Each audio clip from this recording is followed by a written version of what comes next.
Shanti. My greetings, congratulations to all the global conference of meditation leaders are happening, organized by Buddha CEO Quantum Foundation. Meditation, which was thought to be of just a few people's fantasy or privilege, today has become a household name.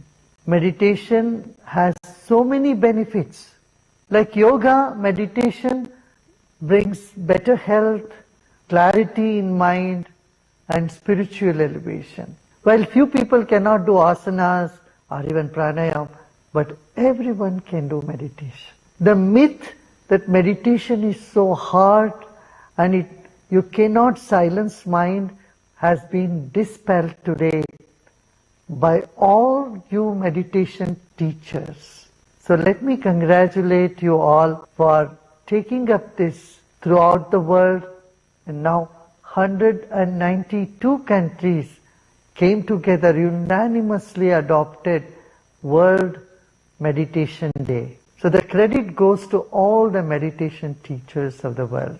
Our job is not yet done till we see a smile and wipe every tear on the planet Earth. We need to continue to put our efforts. There are a lot of misconceptions about meditation, and it's very good that global leaders of meditation sit together and discuss on various topics, both philosophical, practical, and utilitarian aspects of meditation.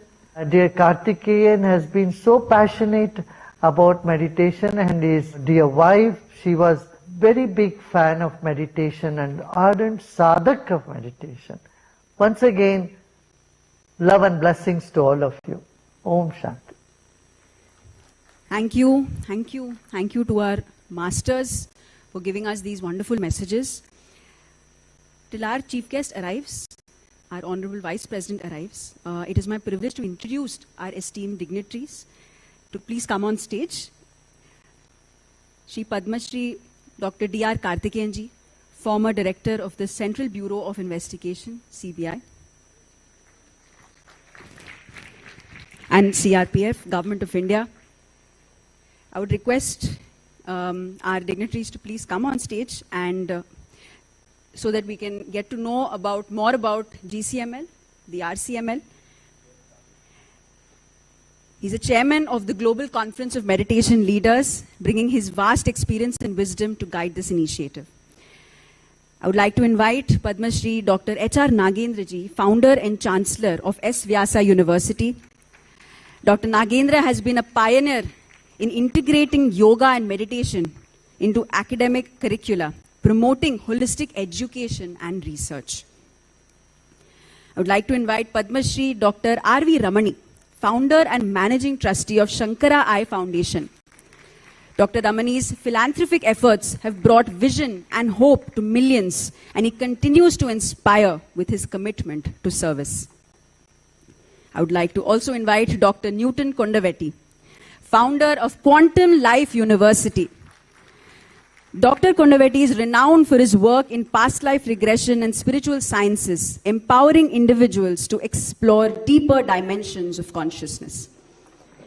And last but not the least, I would like to invite Shri Chandra Pulamarasetti, founder of Buddha CEO Quantum Foundation.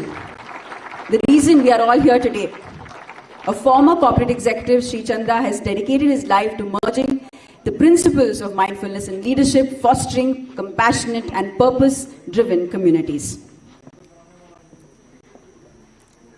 Now, as we have our dignitaries on stage, let us get to know a little deeper on what has been the journey of Global Conference of Meditation Leaders through Regional Conference of Meditation Leaders. I would request we play the highlights, please.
What a wonderful journey this has been. As we wait for our chief guest to arrive, let us take a few minutes, few moments to reflect. The reason why we are here today. What has brought us here? A lot of times when we attend events and then we leave. The insights and the learnings of every event is very, very important. The reason why I'm here, we're present here. So let us take a moment, think back, maybe write down and reflect. Why am I here today? And through this inspiration, how I can take back meditation to my community, to my organization, to my institution. It's a very important moment that we wait and reflect an opportunity. Thank you, friends.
for the inaugural address, as they also believe and promote meditation all over. Patriji, Brahmashri Patriji founded this PSSM and also Anapanasati meditation 40 years back. Buddha CEO Quantum Foundation began its activities 5 years back. In our research, we have found meditation has been followed in all traditions all over the world in some form or the other from time immemorial. While with advance in science and technology, humanity enjoys more comforts, conveniences, and all parts of the body can be replaced with spare parts. We do not enjoy better health, peace, harmony, joy, and better climate and environment. Danger is seen coming up everywhere. In our many regional conferences on project meditation, meditation enthusiasts belonging to various religions, traditions and practices, practicing various techniques, participated. They were held in many places, including Delhi, Bangalore, and Dubai.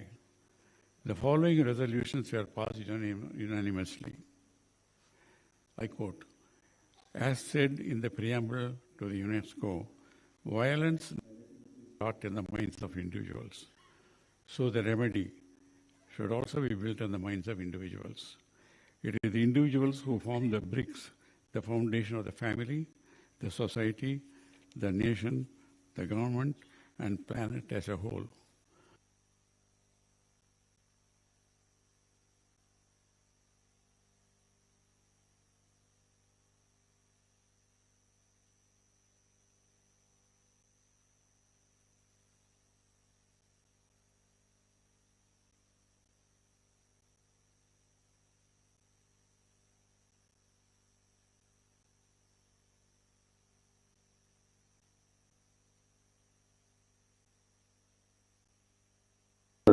There's a need to promote practice of meditation as a universal policy everywhere, in all homes, educational institutions, corporates, and nations. Meanwhile, we were thrilled when UN declared 21st December as World Meditation. This resolution implemented everywhere in all nations. Meditation is the way for inner transformation. Meditation is simple and scientific, and hence must be adopted by one and all to bring about inner transformation that will in turn ensure transformation all over the world. With the vision and aim to spread awareness about the significance of meditation in driving positive social change globally, we appeal to the leaders and decision makers in the government, educational field, healthcare, business, and all sectors to bring peace, harmony, justice, and prosperity all over the world through inner transformation of every individual. So this global conference on project meditation was conceived to formally take up this proposal for consideration of policymakers and leaders at the national and global level for well-being of everyone and to save Mother Earth from global warming. It is high time that we individuals, families, governments, organizations all realize the need to adopt meditation in our lives so as to ensure health, happiness, harmony, peace, justice, and prosperity for each and every individual in every nation. All the nations all over the world are practicing yoga, which of course ensures physical health. The same way, meditation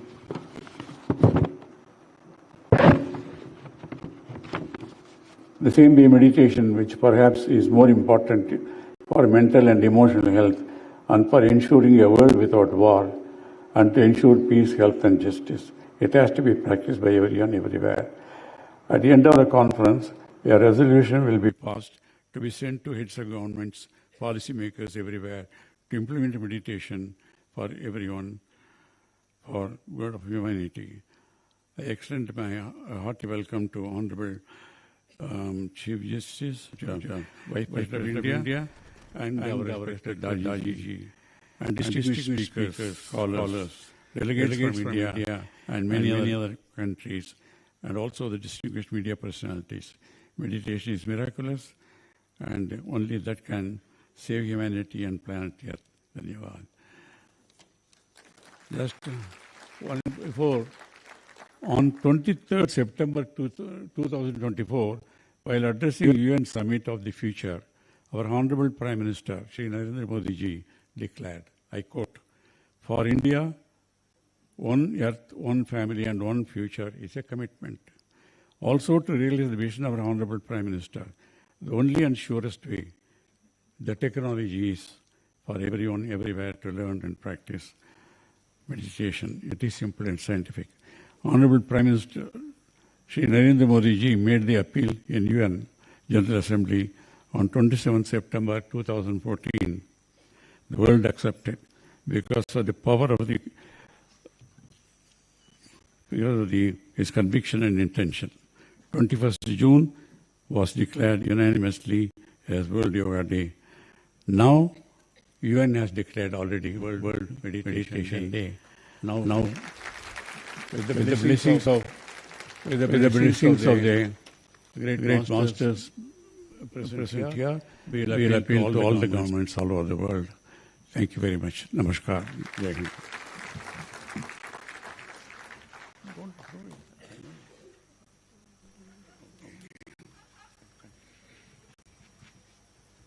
I would like to request Karthikeyan ji to please facilitate our Honorable Vice President.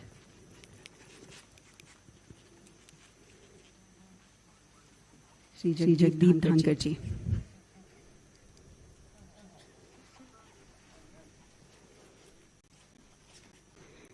Please share his message.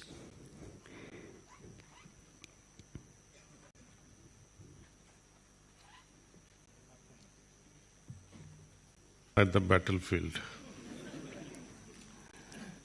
He was supposed to deliver 18 chapters in 5 minutes to Arjun before the world witnessed the World War, Mahabharat. Both parties were, about to kill each other. And Arjun gives up and says, "Not me, I am not going to fight." Krishna was helpless. How can I convince this foolish fellow? And now I have been challenged to give this whole world of change of consciousness and inner transformation in 4 minutes. Please forgive me, organizers. You have got a wrong person here. It can be done also, provided we were like Arjun and there was a person like Krishna who could change in few seconds. But that needs Pranauti. What Lord Krishna used was Pranauti to transform his state of mind, his consciousness, and made him ready to fight the war. First of all, we have to define what dhyana is. What is the purpose of dhyana? What is this consciousness? So we'll begin first with the purpose. Purpose is very simply put, evolution of consciousness. We have 3 sariras: Sthul, Sukshma, Karan. Sthul sarir cannot evolve within the lifespan that we have. It takes thousands of years, millennia before it can evolve. Soul need not evolve. It is purest, unmutable. How can you change and transform what is already pure? It need not. So what is needed to be changed is the subtle body.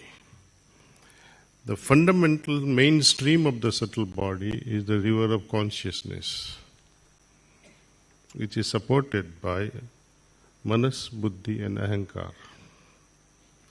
Now, when we talk of changing this manas, buddhi and ahankar, how do you change manas, buddhi and ahankar, transform them so that it affects the consciousness in a way that it can soar higher in the sky of superconsciousness, and also should be made deeper so that it can dive deeper into the oceans of subconsciousness. You understood so much so far? Okay. Now, when mind evolves, manas evolves, its function has to evolve. What is the function of the mind? Think. It is to think. So when it evolves, what we are expecting is thinking has to be transformed into something better. And what is better than thinking? Feeling, perception. I give you a small example from my life. In my business world for many years, business or no business, we all go through problems. And whenever the problems linger on, your face changes. And the first individuals to identify change in your face is your wife, or your sister, or your mother. After a few months of, torture within yourself, they ask you, "Kya hoga tumhe? What's wrong with you?" Then we try to explain the problem.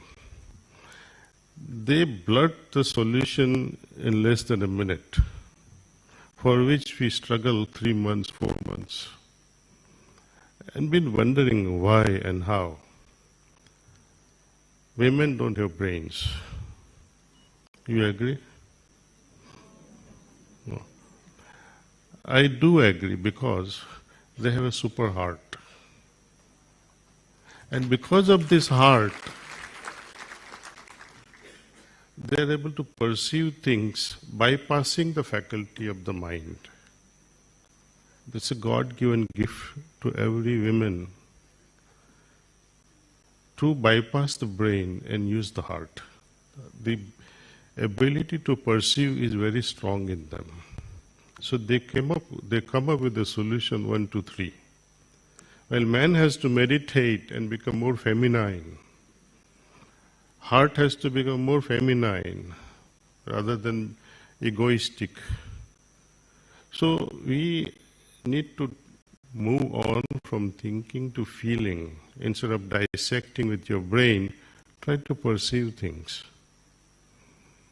And that happens in meditation. Now, we'll take up the buddhi and ego part a little later. But now, let's focus on what is meditation. Dhyan. English word meditation does not fully justify the word dhyan. Dhyan in Sanskrit, if you split this sandhi, it is di plus yan. How many of you know Gayatri Mantra? Wow, almost everyone. You know the final line, Di Mahi Diyo Yonaha? Wonderful. What is this Di and Diyo Yonaha?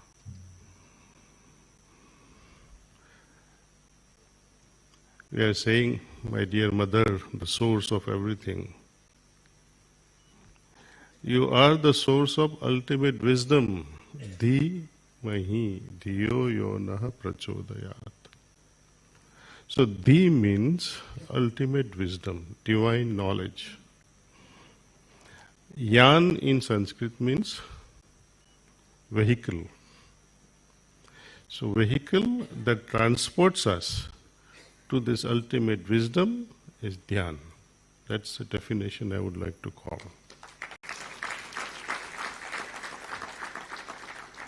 Unfortunately, our yogis and saints, so-called, they have really perverted the meaning of dhyan and they say it is the focused mind. Now, when you see logically, Focused mind means you need to focus on a known object.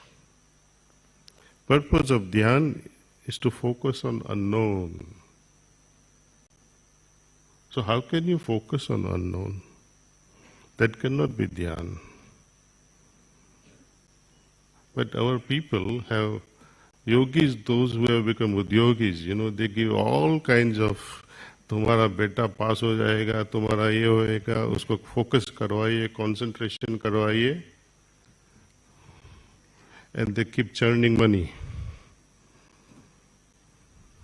Now, for any vehicle to be useful, imagine your car without petrol or electric charge now in your electric vehicles. It cannot move. So how can this yarn of dhyan can take us to thee? What is the fuel for that? You need nourishment, some energy output. Energy input is required.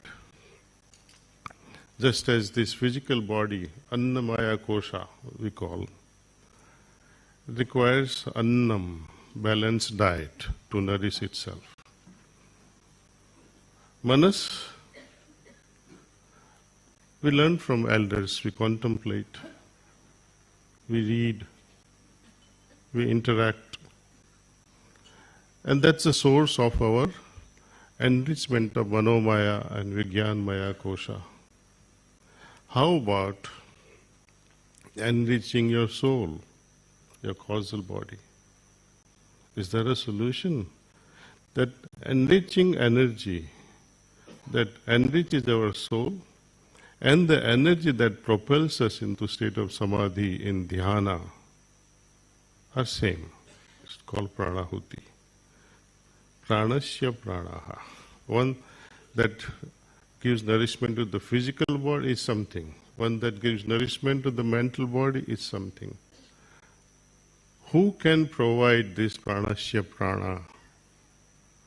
Through a seeker who is really sincerely looking for an experience.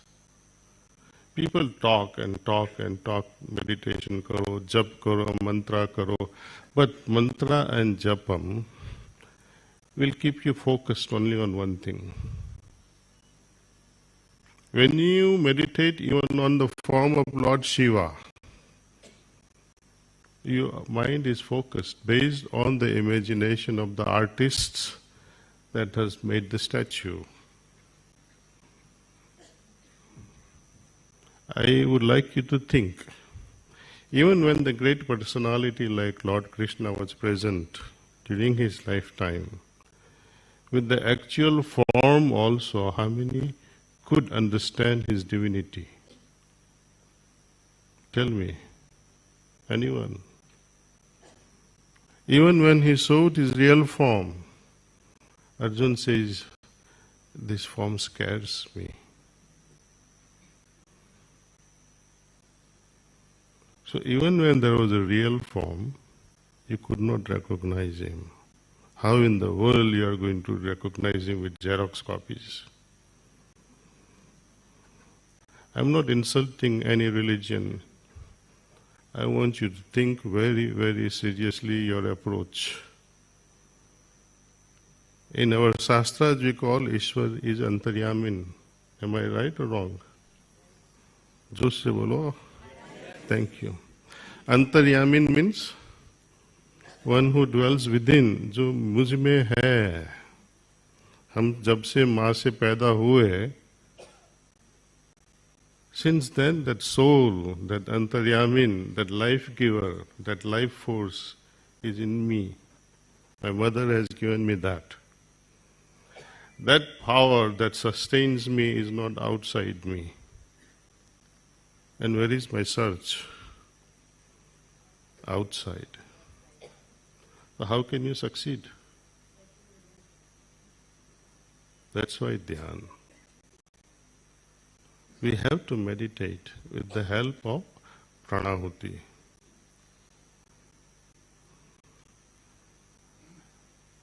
The auspices under which we are gathered here, pyramid meditation. The founder of that was one of the disciples of my Guruji. And like many systems, many sishyas, they take up their own path and establish a new channel. Many systems are full of such things. Maybe to expand the mainstream, whatever be the reason. Without Pranauti, you cannot move even an inch in your consciousness. I proclaim this from this stadium today, from this podium. Most people struggle in meditation because they are not able to dive deeper. They are overwhelmed by their own thoughts and their own emotions. It is the Pranauti and Pranauti alone, despite of us, can propel us into a higher level of consciousness. It's a matter to be experienced, not to be talked about. See. My 4 or 5 minutes are over. I can go on and on and on, but I encourage you, practice meditation under Pranauti, and only system that advocates this meditation with Pranauti is heartfulness. Try it out. Thank you.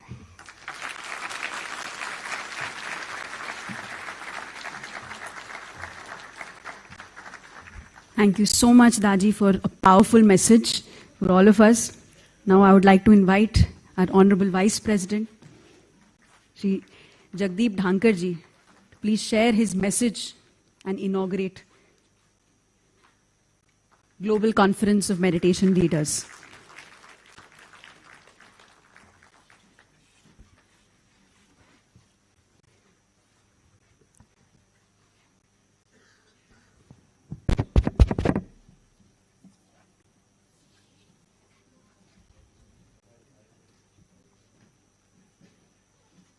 Very warm good morning to all of you.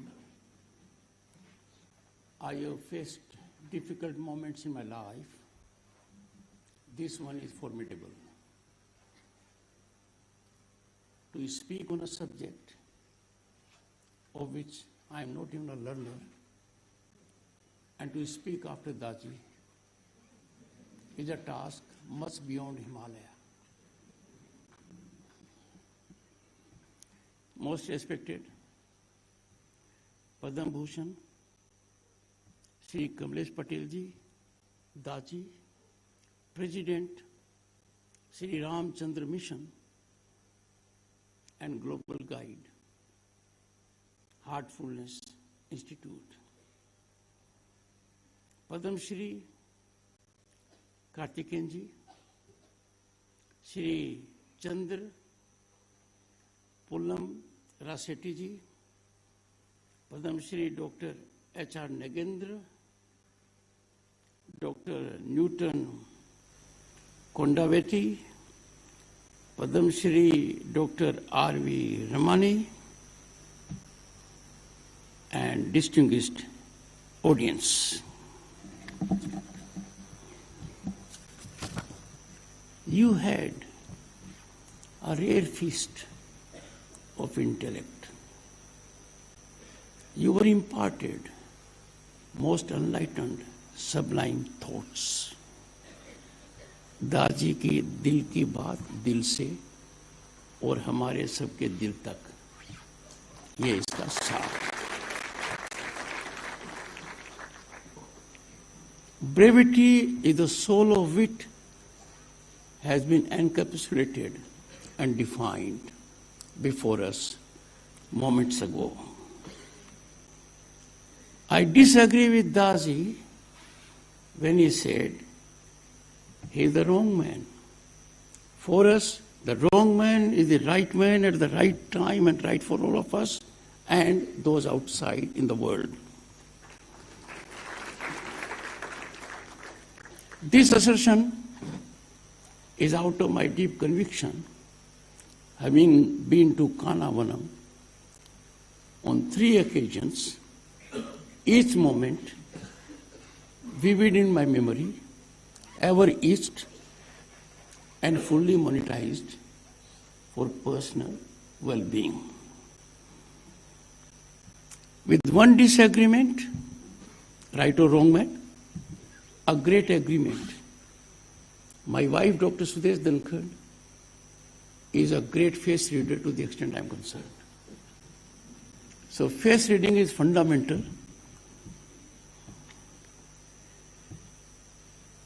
A word of caution from Daji. I have been long saying so.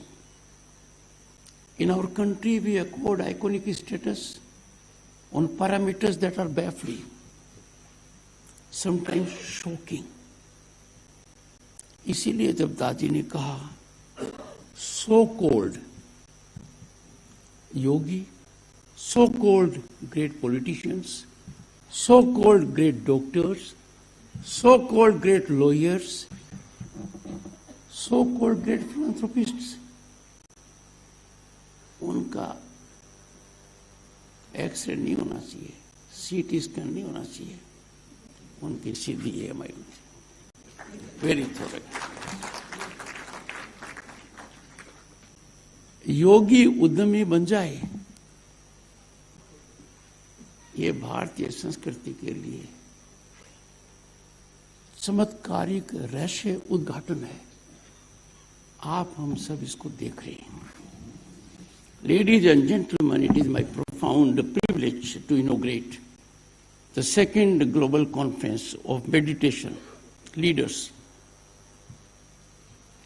The relevance of this gathering resonates as we embody our ancient tradition of Vasudhaiva Kutumbakam. This was globally reflected during G20. The motto was one earth, one family, one future. I am sure you will agree, I only reflect the sentiment of the people here, that we are blessed to have Shri Kamlesh D. Patel ji, the third president of Shri Ramchandra Mission amongst us. Daji, the global guide of Heartfulness Institute, exemplifies, as we all have witnessed, meditation's transformative power through action. His innovative work has brought about ancient yoga, accessible, adaptable to millions worldwide. Friends, having known enough about the Institute so far, I can say Heartfulness offers unique, seamless, acceptable, easily understandable meditation with transmission, emotional cleansing, cleaning, and prayerful connection. I agree with Daji. When you meditate, you wrestle with yourself. Your thoughts cross your mind. You lack concentration. Transgressions keep on coming. But once you focus, you get enlightened. Heartfulness promotes heart-centered living guided by a master, balancing spiritual and material life. People are in conflict at cross-section. Have I to give up materialism to get spiritual? No. It generates sync. It synergizes the two. As a matter of fact, one complements the other. This scientific experimental approach welcomes all backgrounds, emphasizing service and community at Kana Shantivanam, a global center of huge dimensions, where I had the occasion to address congregation of hundreds of thousands of people present under one roof, and had a meditation center with participation of all.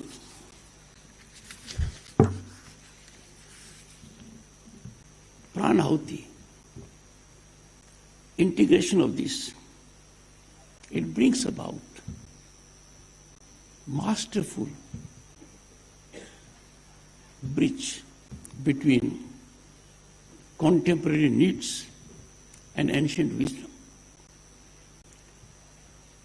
Friends, at the moment we find ourselves in an unsettling ecosystem, an ecosystem that is alarmingly worrisome, with open-ended conflagrations.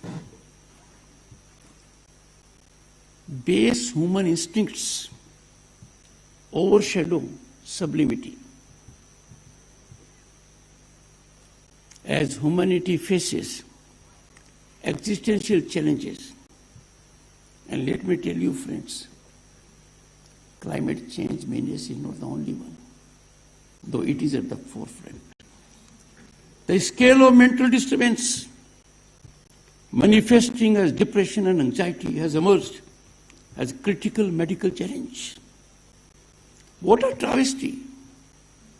This alarmingly worrisome scenario of human mind in turbulence and disturbance for some in industry is a fiscal opportunity. In this dark tunnel of depression and despondency, meditation emerges as a beacon of hope. It's a north star for enlightenment and a lighthouse when you are in trouble. I am reminded of a great person who at the moment in the US is handling health care. A sick child should never be our insurance of success. Why should the child be sick? Why should you hope to have a child who is sick? That positive approach has to emanate. The convergence of meditation leaders in Bharat. We are home to 1/6 of humanity. Unique civilization, unparalleled, 5,000 years old ethos. We are cultural center of the world, and therefore it is befitting. This conference also aligns with United Nations mission, sustainable development. Sustainable development is the only development, only lasting development, only soothing development, only development that is need and not an option. Loka hai, samasta hai, sukhino bhavantu. May all beings be happy and free. That underscores our philosophy. Meditation contributes to this. Friends, climate change menace compulsively generates peremptory relevance and recognition to sustainable development. Climate change menace has cropped up. It has untrapped us, uncurbed us, because we sacrificed sustainable development. We engaged in reckless exploitation of natural wealth, unmindful that we are trustees. In such a situation, we have enough to fall back for guidance and enlightenment. Our spiritual heritage emanates from our sages, Vedic Rishi, Vashishta, Vishwamitra, Agastya.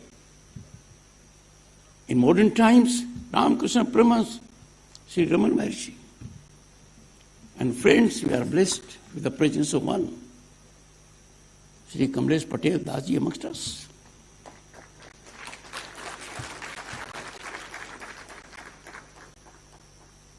उनकी तपस्या हिमालय से कन्याकुमारी तक कानामरम के अंदर gives us energy.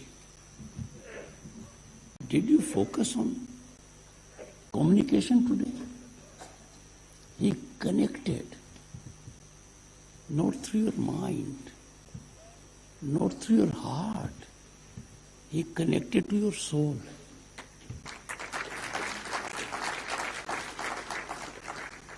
And that is what is required. Guru Shishya Parampara is at the base of meditation because you learn early. Credit goes to और founding fathers of the constitution कि उन्होंने संविधान में जो चित्र रखे उसमें प्राथमिकता दी गुरुकुल को। शिक्षा सही है तो रास्ता भी सही निकलेगा।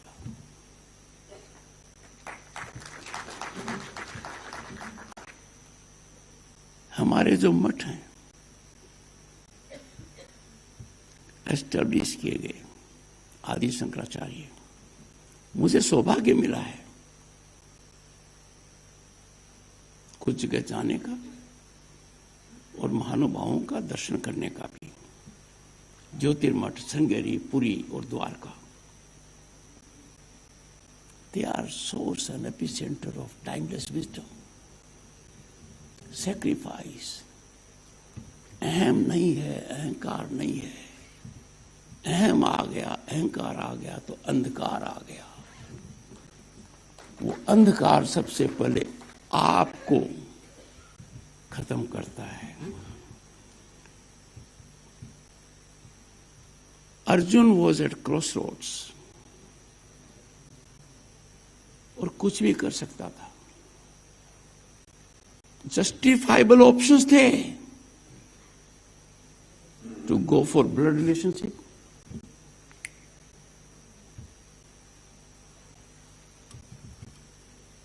To go for friendship. उस समय जो ज्ञान श्री कृष्ण ने दिया, उस ज्ञान का अंश हमें भी आज प्राप्त हुआ है दादी के माध्यम से।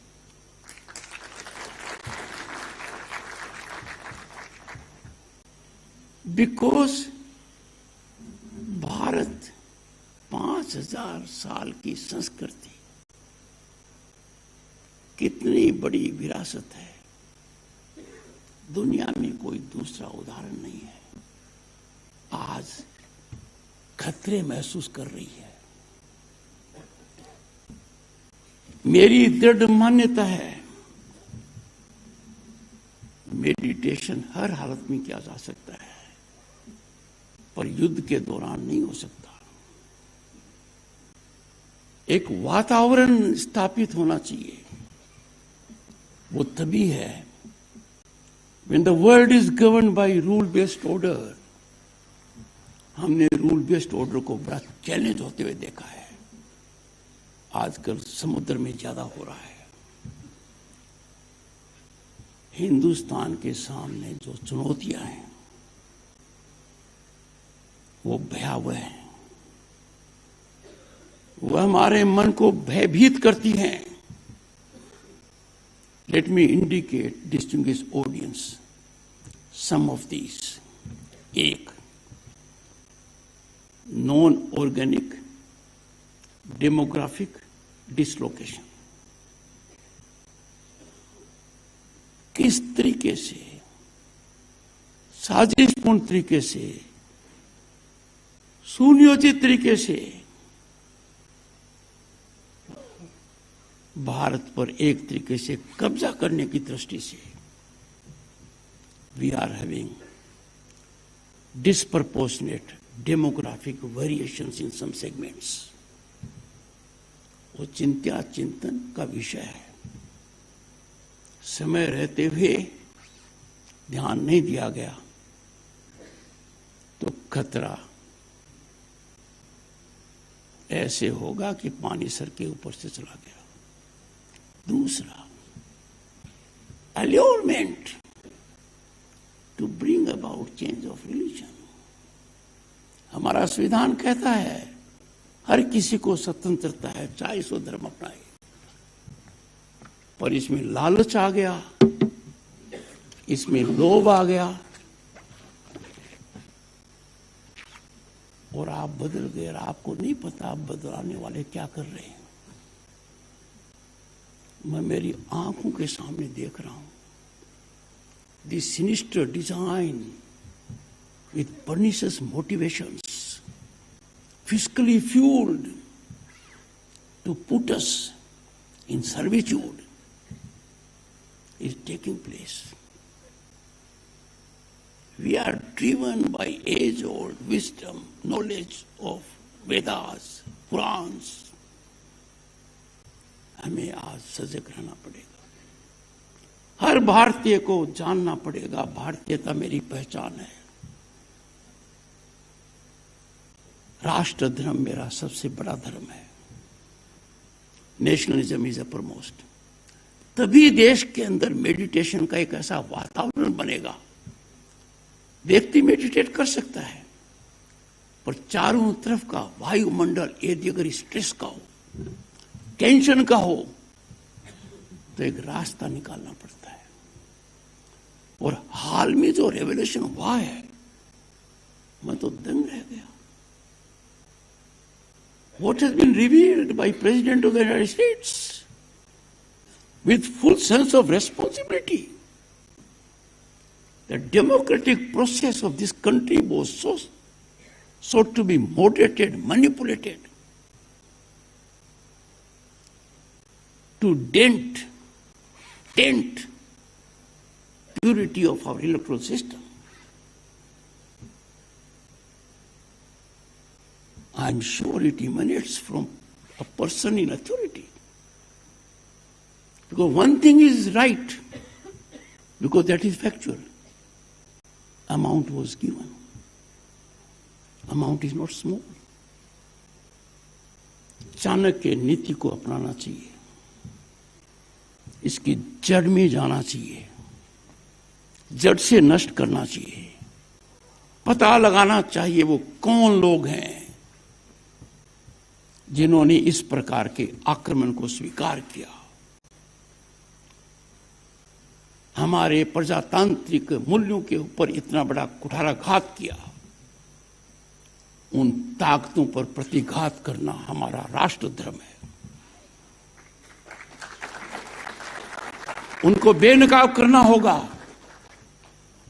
क्योंकि भारत तभी शिखर पर जाएगा और जिसकी हम कल्पना करते हैं, और जब सपना नहीं हमारा लक्ष्य है, विकसित भारत, उसमें बहुत जरूरी है।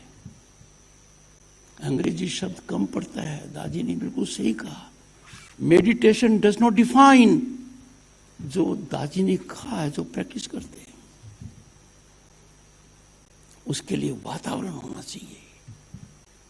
देश कितना फलेगा फूलेगा, कितनी शांति होगी, कितना संतोष होगा, जब मेडिटेशन हमारा राष्ट्रीय कल्चर होगा।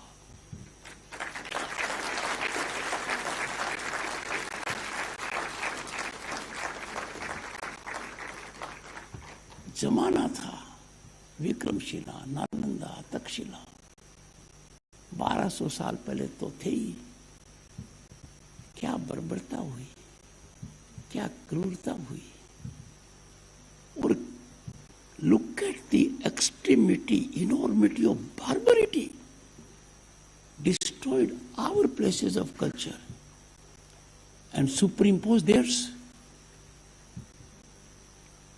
We are fortunate to be living in governance for last 10 years or so. We are reclaiming our lost glory. आम आदमी आज के दिन सुकून महसूस कर रहा है। I am saying so because मैंने देखा है, कल्पना नहीं की थी कि हर घर में शौचालय हो, हर घर में बिजली कनेक्शन हो, हर घर में गैस कनेक्शन हो, हर घर में इंटरनेट कनेक्शन हो, हर घर में पाइप वाटर आने की संभावना हो रही है, पास में सड़क है, स्वास्थ्य केंद्र नजदीक है, स्कूल नजदीक है, कहीं भी आवागमन की बात है तो अच्छी रेल व्यवस्था है। फिर भी कुछ लोग पता नहीं क्यों कुछ न कुछ गलतियां निकालने में लगे हुए हैं। कमियां रहेंगी, हर सिस्टम में रहेंगी, तभी तो समाज आगे बढ़ेगा। मैं ये कह सकता हूं, आपका समय ज्यादा नहीं लेते हुए, कि इसको कम मत आंकिए। Meditation, to put it plainly, is not an abstract idea. Meditation is implementable. Meditation is food for your soul. Meditation helps you head towards self-realization. Meditation helps you know the other person. जिसको अनंतवाद कहते हैं, जो हमारी सांस्कृतिक विरासत का एक अभिन्न अंग है। हम किसी की बात सुनना ही नहीं चाहते। मैंने कह दिया वो अंतिम वाक्य है, मैं ही सही हूं, ये अहम खतरनाक है। प्रजातांत्रिक मूल्यों का सर्जन तभी होगा जब अभिव्यक्ति होगी, वाद विवाद होगा, विचार विमर्श होगा, अनंतवाद होगा। और ये ऐसी व्यवस्था नहीं है कि हमने फर्स्ट डिवीजन ले लिया, ये तो 100% ही सारगत होनी है। I hope my honourable member of parliament Mahua agrees. She is a very distinguished member of parliament and one of the very creative ones. जितना ये होमवर्क कर कर आती है, मुझे लगता है ये मेडिटेशन जरूर करती है।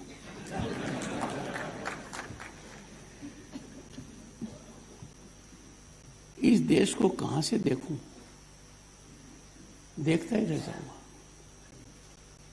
कहीं और देखने की आवश्यकता ही नहीं है।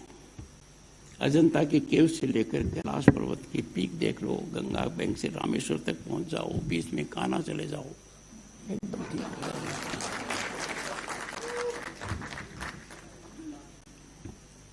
हमारी टाइमलेस बात बिल्कुल सही है।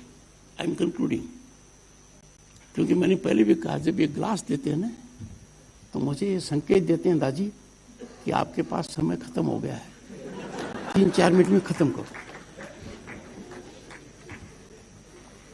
सर्वे भवन्तु सुखिनः, सर्वे सन्तु निरामयाः, सर्वे भद्राणि पश्यन्तु मा कश्चित् दुःखं मा भवेत्। क्या कहा है? बच्चा भी मेरे से बेटर देखता है। May all be happy and free from suffering. I conclude, let us remember the blessings of Param Yogi Shri Krishna, who bestowed upon Arjuna. और क्या कहा उन्होंने? योगी भव अर्जुन, बिकम अ मेडिटेटर। बस उन्होंने यही कहा। आपसे मेरी सलाह है और आग्रह भी है। The time for transformation is now. Let us meditate, let us heal our soul to heal others, let us build a world of peace and prosperity for all. वो कहते हैं ना कि मैं तो जा चुका हूं, दोबारा भी जाऊंगा कान्हा बनम, आप भी अवश्य जाएंगे, ऐसा मानकर चल रहा हूं।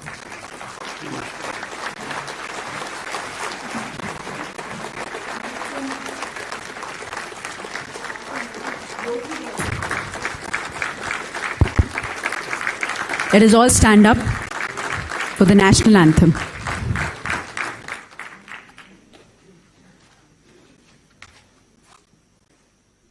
जन गण मन अधिनायक जय हे भारत भाग्य विधाता, पंजाब सिंध गुजरात मराठा द्राविड उत्कल बंगा, विंध्य हिमाचल यमुना गंगा उच्चल जलधि तरंगा, तव शुभ नामे जागे, तव शुभ आशीष मांगे, गाहे तव जय गाथा, जन गण मंगल दायक जय हे भारत भाग्य विधाता, जय हे जय हे जय हे, जय जय जय जय हे।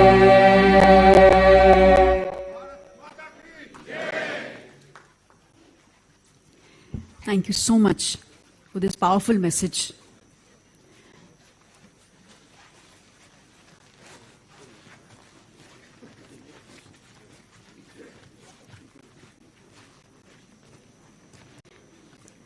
I would request our dignitaries to please be seated. We would like to hear their message. Padma Shri Dr. H.R. Nagendra ji, founder and chancellor of S. Vyasa University. Dr. Nagendra has been a pioneer in integrating yoga and meditation into academic curricula, promoting holistic education and research. I would request to please, sir, your message.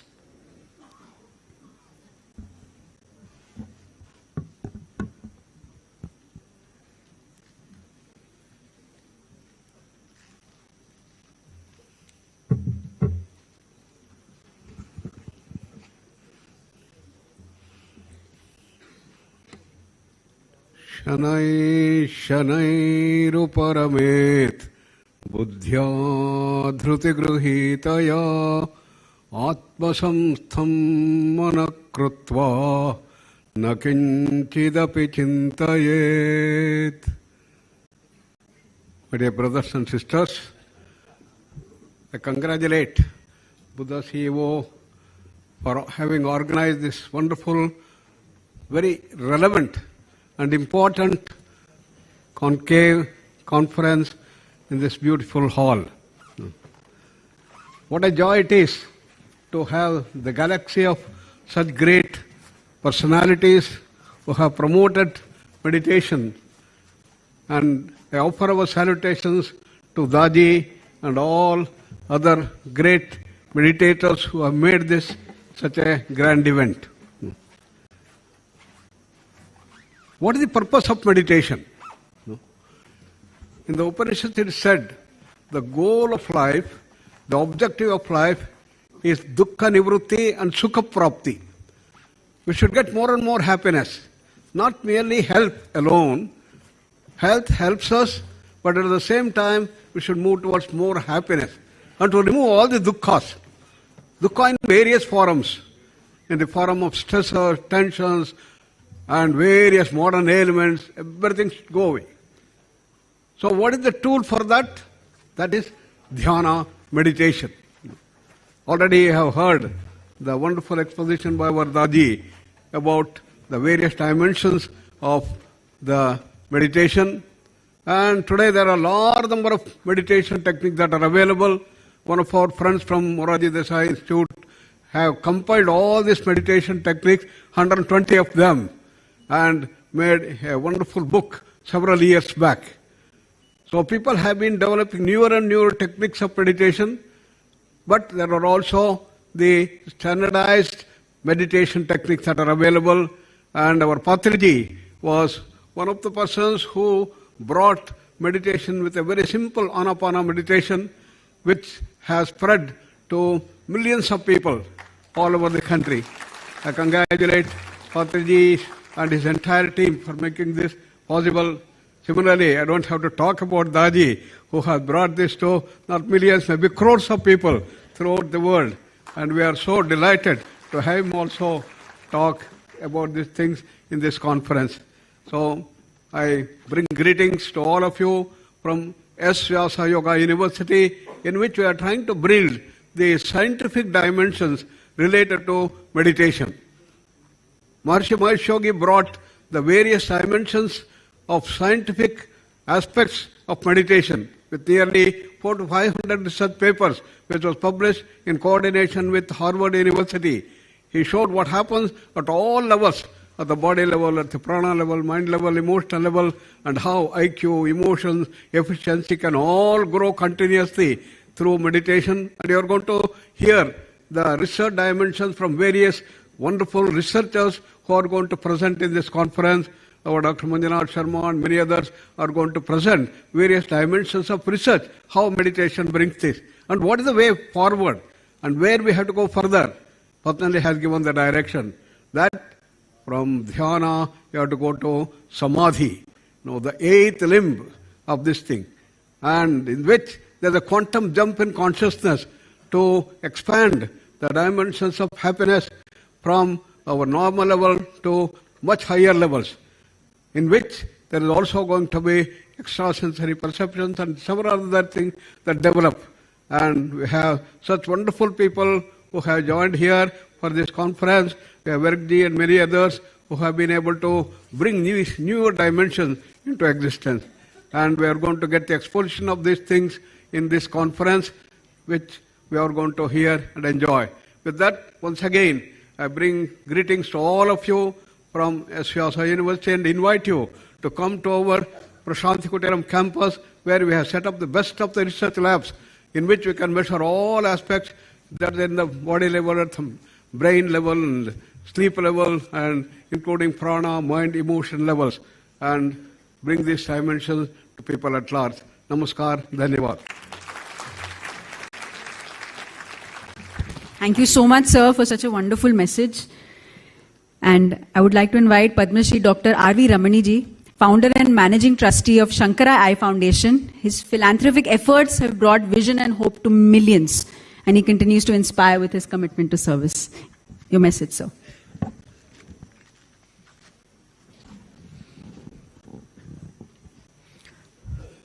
My humble pranams to the visionaries. The visionary chairman, Dr. D.R. Karthikeyan, Mr. Chandra, Mrs. Vani, the innumerable number of masters who have assembled here, and above all, the volunteers whom I have been seeing for the past few days, working tirelessly to make this global conference a reality.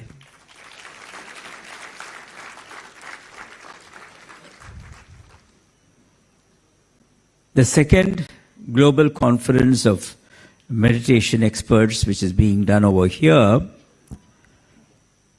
it's out of the passion and perseverance of one single individual. One who is convinced about the benefits of meditation, what it can do to an individual, to the society, to the nation, and to the world. It gives me immense pleasure to convey my best wishes to the entire team of organizers who have made this happen. I'm sure the next 4 days are going to be interesting exchange. And as Dr. Nagendra mentioned, a lot of research papers are going to come out in these 2-3 days of deliberations. My hearty congratulations once again, and we are looking forward to enrich ourselves, elevate ourselves during this conference. Thank you. Jai Hind.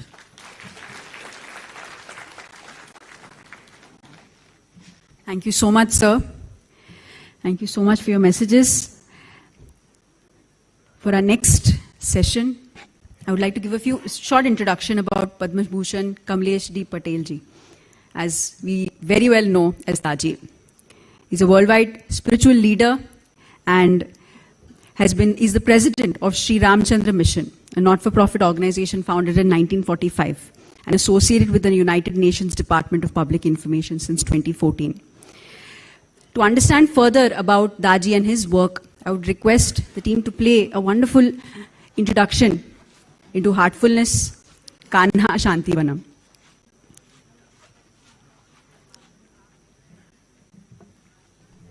Heartfulness Guide is leading a worldwide movement to make free meditation training available to all.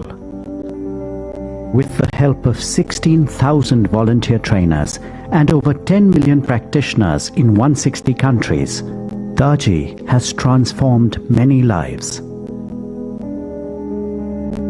In his books and talks, he shares deep insights into successfully integrating one's spiritual and material life. Daji is also guiding volunteers to conduct research and innovation in the fields of ecology, agriculture, medicine, education, well-being, and the arts.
Commonwealth of Nations, I am proud and honored to bestow on you the title of Global Ambassador for Peace Building and Faith in the Commonwealth.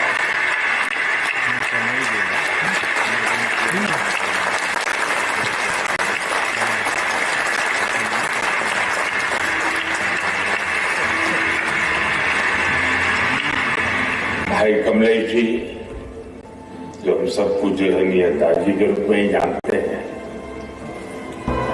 जो काम मानवता के लिए किया है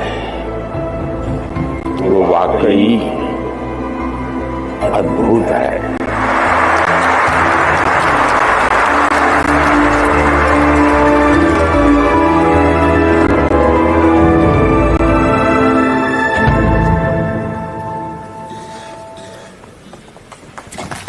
Thank you so much. Before we go into meditation with Aji, I would request Dr. Newton Kondaveti, founder of Quantum Life University. Dr. Kondaveti is renowned for his work in past life regression and spiritual sciences, empowering individuals to explore deeper dimensions of consciousness. Please share a few words. Thank you so much.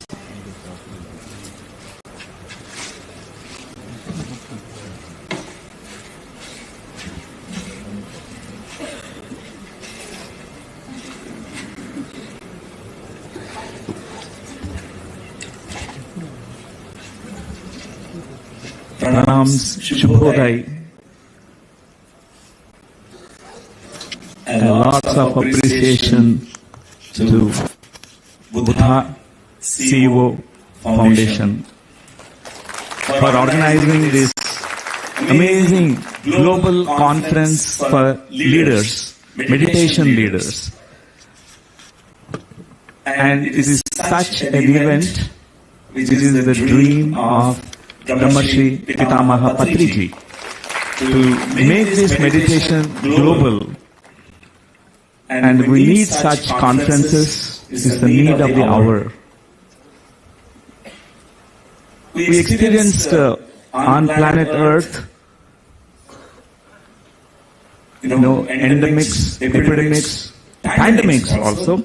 Now, meditation is a pandemic. It is like a virus, very contagious. It is welcomed. It is very welcomed. And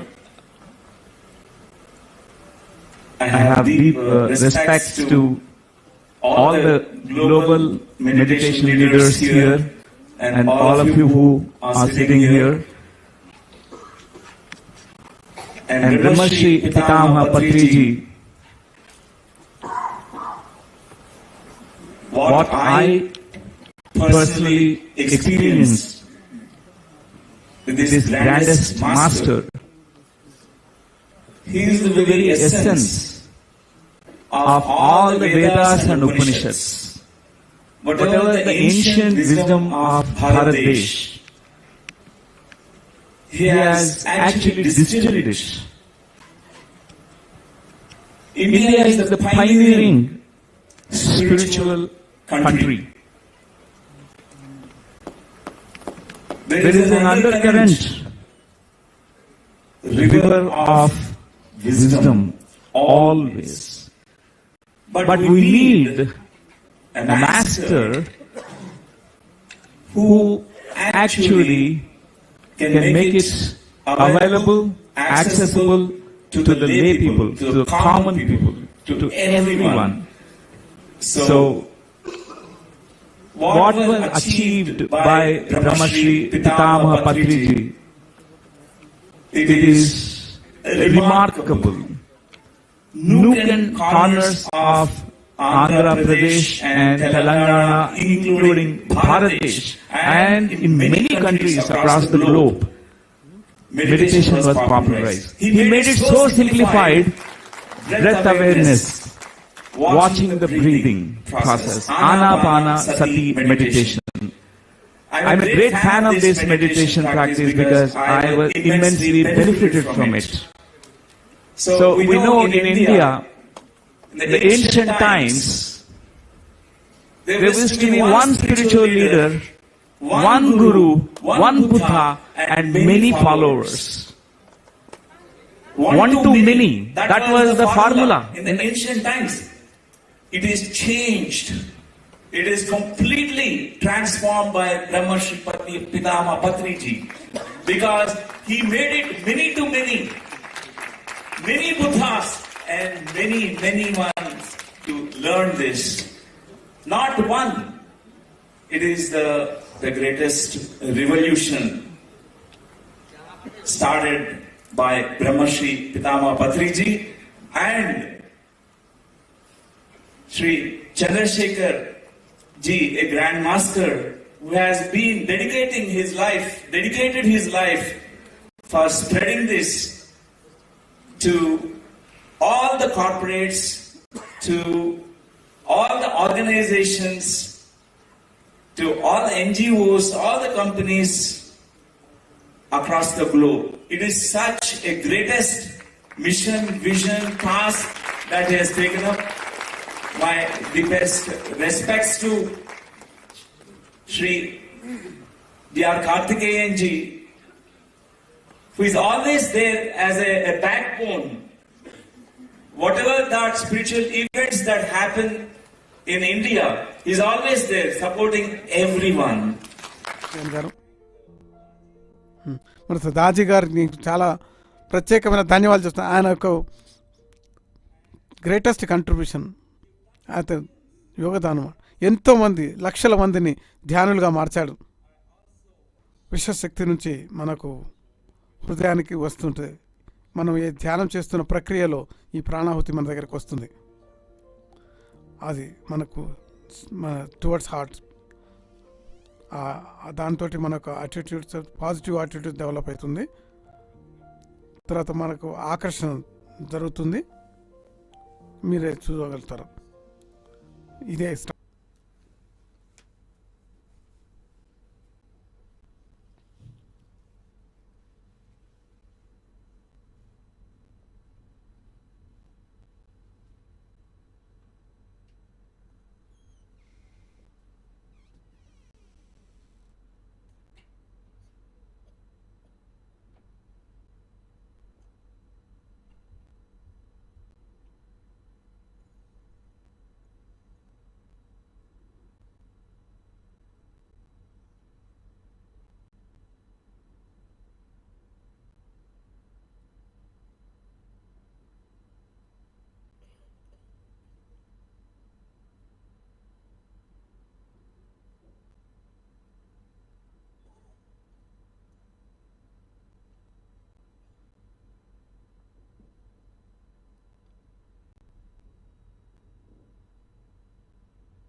చేయడం కోసం clean చేస్తున్నాం. Before going to మనం నిద్రపోయే ముందు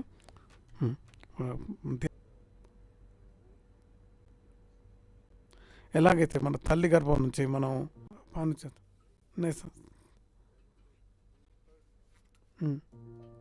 across Punjab. Guided by self-talk and nature, she follows her intuition, and through this shift, her life has become a beautiful journey of purpose and fulfillment.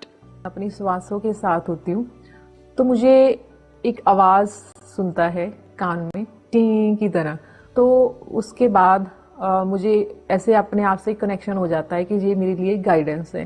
तो उसके बाद फिर मेरी अपने ही शब्दों में, मेरी अपने ही सेल्फ टॉक के जरिए मुझे आंसर अपने आप को आता है. सबसे पहले तो मैंने स्कूल्स में ध्यान शुरू किया था हमने सिखाना, और अब भी मैं स्कूल्स में सिखा रही हूँ और जहाँ कहीं भी मौका मिल जाए. These journeys exemplify the essence of holistic excellence, a harmonious integration of mind, body, and spirit. It is an essential practice for those who strive for excellence in all aspects of life.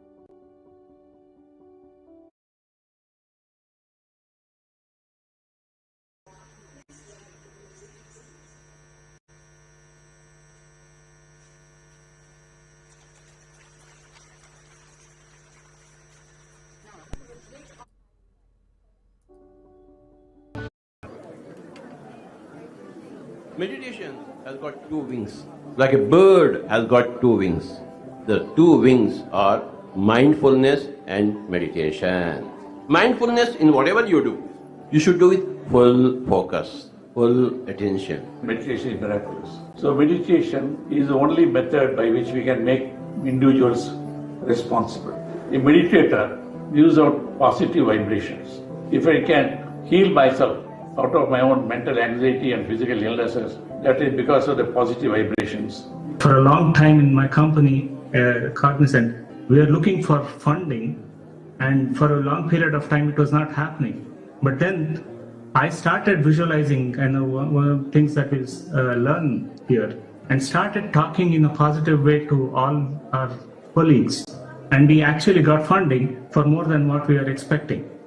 So I realized that meditation, there's so much that we can do, because everything is about what I think and feel. I completely out of anxiety and depression, completely out. Then slowly I started going back to work again. I experienced every day the way how I used to handle things were way different. I had always terrible back pain. I was told by the doctors that okay, but you're going to be like that until you die. I tried the manifestation process, trying to visualize myself completely healed from this pain. So that was a kind of miracle for me. Today, if I'm extremely happy, I even smile at my wife today, it's again because of meditation. Listening to Chandra sir, Vani ma'am, other masters really opened our minds, especially my mind, to all possibilities. And one of that is not to react but to respond to situations. Meditation is a very simple process. It takes a couple of minutes to learn and a few minutes of practice with no restrictions whatsoever. Meditation naturally eliminates stress. We gain greater well-being in our body. Meditation brings a lot of youthfulness. Many who are practicing naturally notice that there is more youthfulness to the body and mind. Youthfulness means feeling new and fresh and wanting to do more things, having that confidence in ourselves. There is plenty of this fountain of youth chemical is produced, which is important for the body to rejuvenate. One of the beautiful gifts that you can give to yourself is the practice of meditation on a daily basis. And the most important reason why everyone is drawn to meditation is actually to know thyself, to realize our own soul.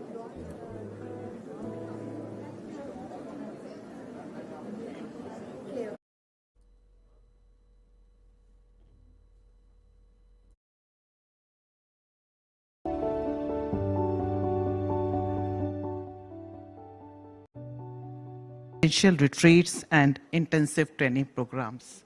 I warmly welcome them. Thank you.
1, 2, 3, 1, 2, 3. Hello, hello.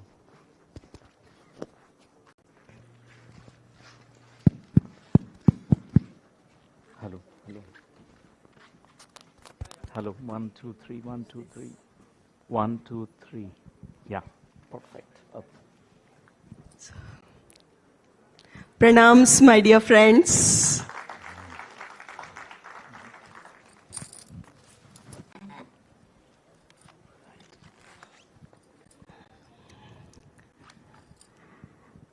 We want to thank the Buddha CEO Foundation, Karthikeyanji, Chandra and Vani Garu for inviting us here on this platform. So many masters, so many stalwarts coming onto one platform. This was Patriji's dream. This was Patriji's vision. So the great force behind this manifestation, let us give a big round of applause to that great force, Brahmarshi Pitamaha Patriji. A big round of applause, my dear friends.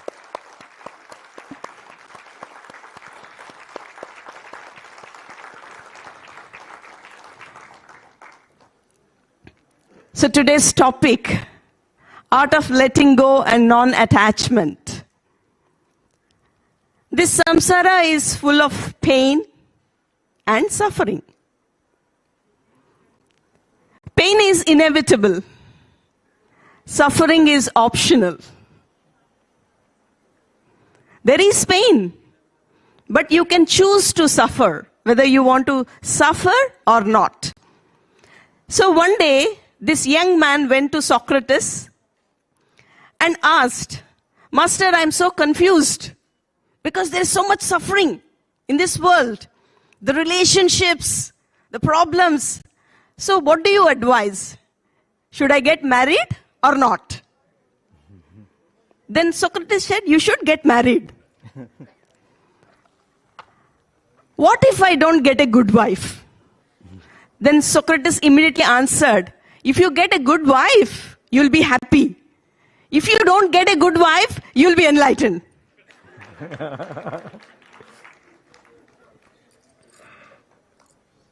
So you can choose whether you want to suffer or you want to get enlightened.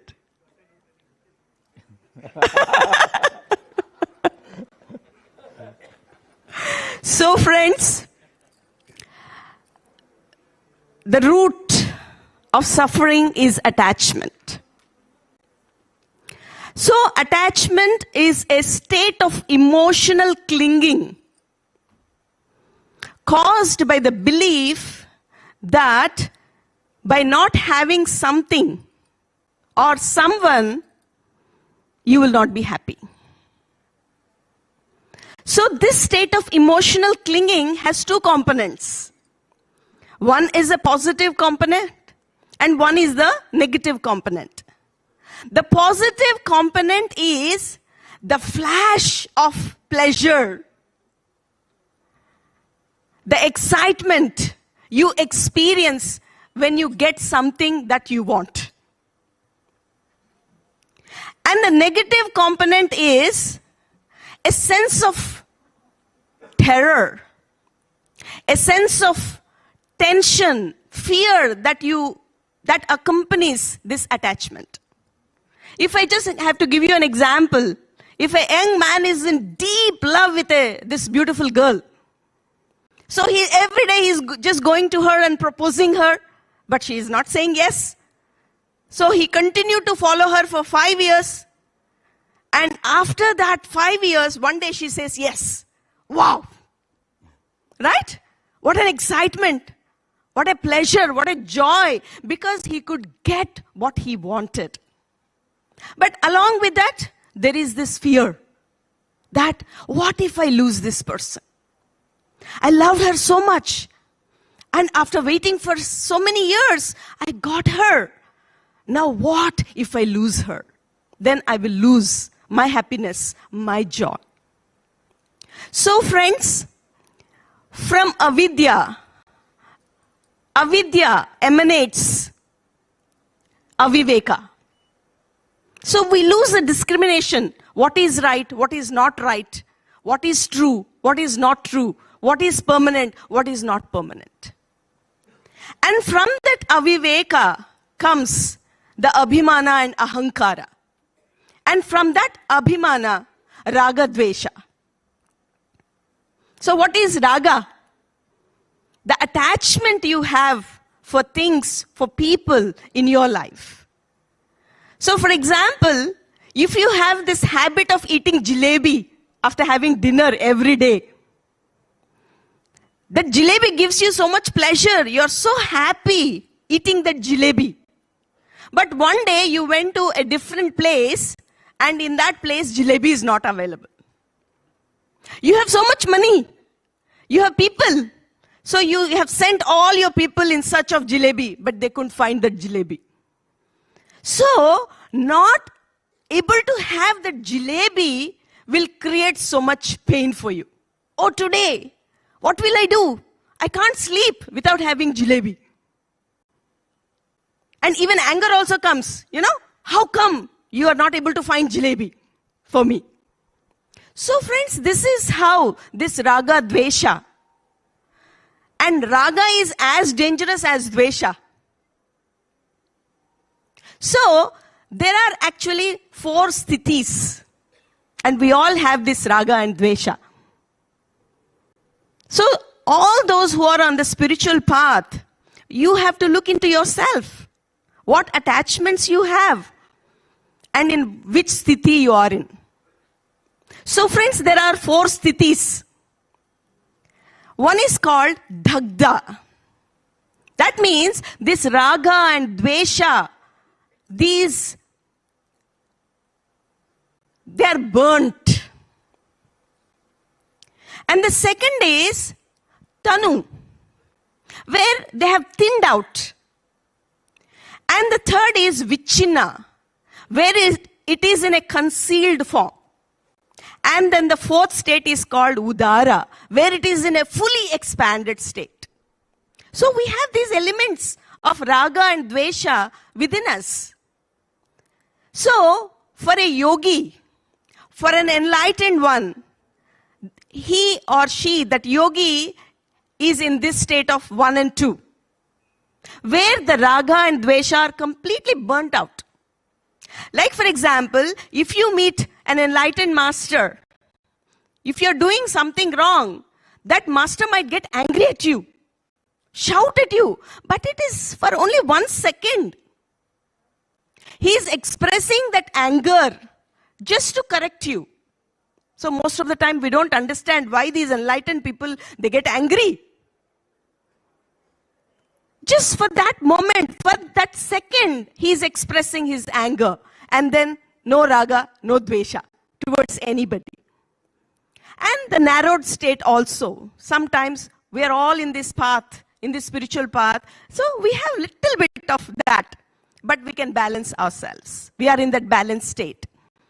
And for ordinary people, they are in these 3rd and 4th state. The concealed, the vichina sthiti. Like for example, the wife, when that raga is active in herself, she's so good towards the husband. She's very loving towards the husband. But the minute she asks the husband something, my dear husband, tomorrow is our anniversary, please buy me a diamond necklace. And he said no. What happens then? She's so displeased with that husband, and this dvesha vritti is activated. So that means that the dvesha vritti was concealed for a while. And then the 4th sthiti is called, my dear friends, udara, fully expanded state. You're extremely attached to somebody, or you hate somebody extremely. What Kamsa was experiencing towards Krishna. He had that extreme hatred towards Krishna. At any cost, he wanted to kill Krishna. So my dear friends, let us look at ourselves. Have we ever thought about this? In which sthiti we are all in? Connected to our attachments, the raga and dvesha. Sometimes this raga and dvesha, it's not only about your own people. Sometimes it's about your ideas. The path you have chosen. Sometimes we are so much attached to our own ideas and we are not at all open to others' ideas. We say, my way is the only way. What I say is right. What I practice is right. What others practice is wrong. I hate them. Because they are not practicing what I am practicing. So friends, so that's why an extreme, fully expanded form of raga and dvesha. So that's why it is so important for us, whenever we do our practice, our sadhana, our meditation, to reach to that state of nirvikalpa samadhi, to gain that Brahma Gnana, so that you are neutral. There is no raga, there is no dvesha. You are open to learn. You are willing to accept others' ideas. And that's how we continue to learn. So now what to do with this? First, we need to understand two truths. The first truth is, whatever we have believed till this point of time, it is false. That only if I have this person in my life, I'll be happy. Only if I have this money, only if I have this property, I'll be happy. I'll be safe. I'll be secure. That's false. And the second truth is, not holding on to this belief will make you happy.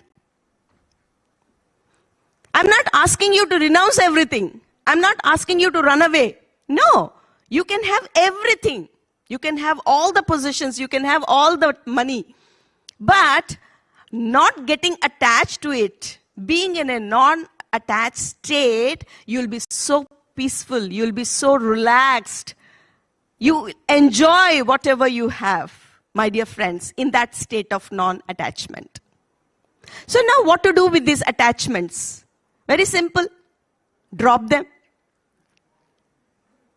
But it is not as simple as that. So one day, this seeker was just walking on a cliff. He read so many books. He has done a lot of sadhana. And he was just walking on that cliff and he was just thinking about something. And suddenly, by mistake, he fell from that cliff. There was a deep valley. So as he was falling, he could hold on to one branch. And he was hanging from there. And he started shouting, "Hey, is there anybody there? Please help me. I need help." But nobody was there. So then he remembered God. And he started speaking to God. "Oh God, I have led such a pious life. I have read so many scriptures, so many books. I have done so much of practice. Please, please help me. Please help me." So suddenly he hears this voice from the sky. "My dear son, do you really want help?" He said, "Yes, I want help. Are you willing to do whatever I ask you to do?" "Yes, I'm willing to do." So then that voice said, "Just let go. Just let go." So then he just thought for a few seconds and then he turned towards the other side. "Hey, is there anybody else there?"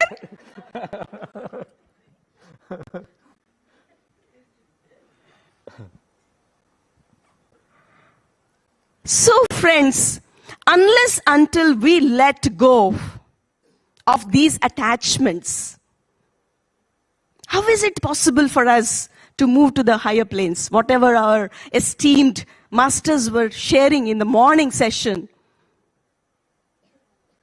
to elevate, how is it possible? So friends, only when we can let go of these attachments, only when we can practice this non-attachment, then we can surrender to that greater power. We can surrender to the universe. Today I just want to share my personal experience of what can happen when you surrender to that greater power. Recently, we were in Kumbh Mela. So we planned to visit Kumbh Mela on Mauni Amavasya day. You all know what happened that day. Very interesting experience. So we just reached. We started early in the morning, 4 o'clock, and we reached in the evening. Our flight landed in Prayagraj. And both of us, Dr. Newton and myself, we wanted to experience this Kumbh Mela like any other ordinary person. So we didn't contact anybody. We didn't wanted to have that VIP, all that. We just wanted to experience that. So, few hours before we reached there, we received this call from the tent city, and they said, we can't arrange any taxi for you. All the roads are closed. You make your own arrangements. And we land in Prayagraj, and we go to this taxi service. Please, we need a taxi to reach the tent city. And they say, no, it's not possible.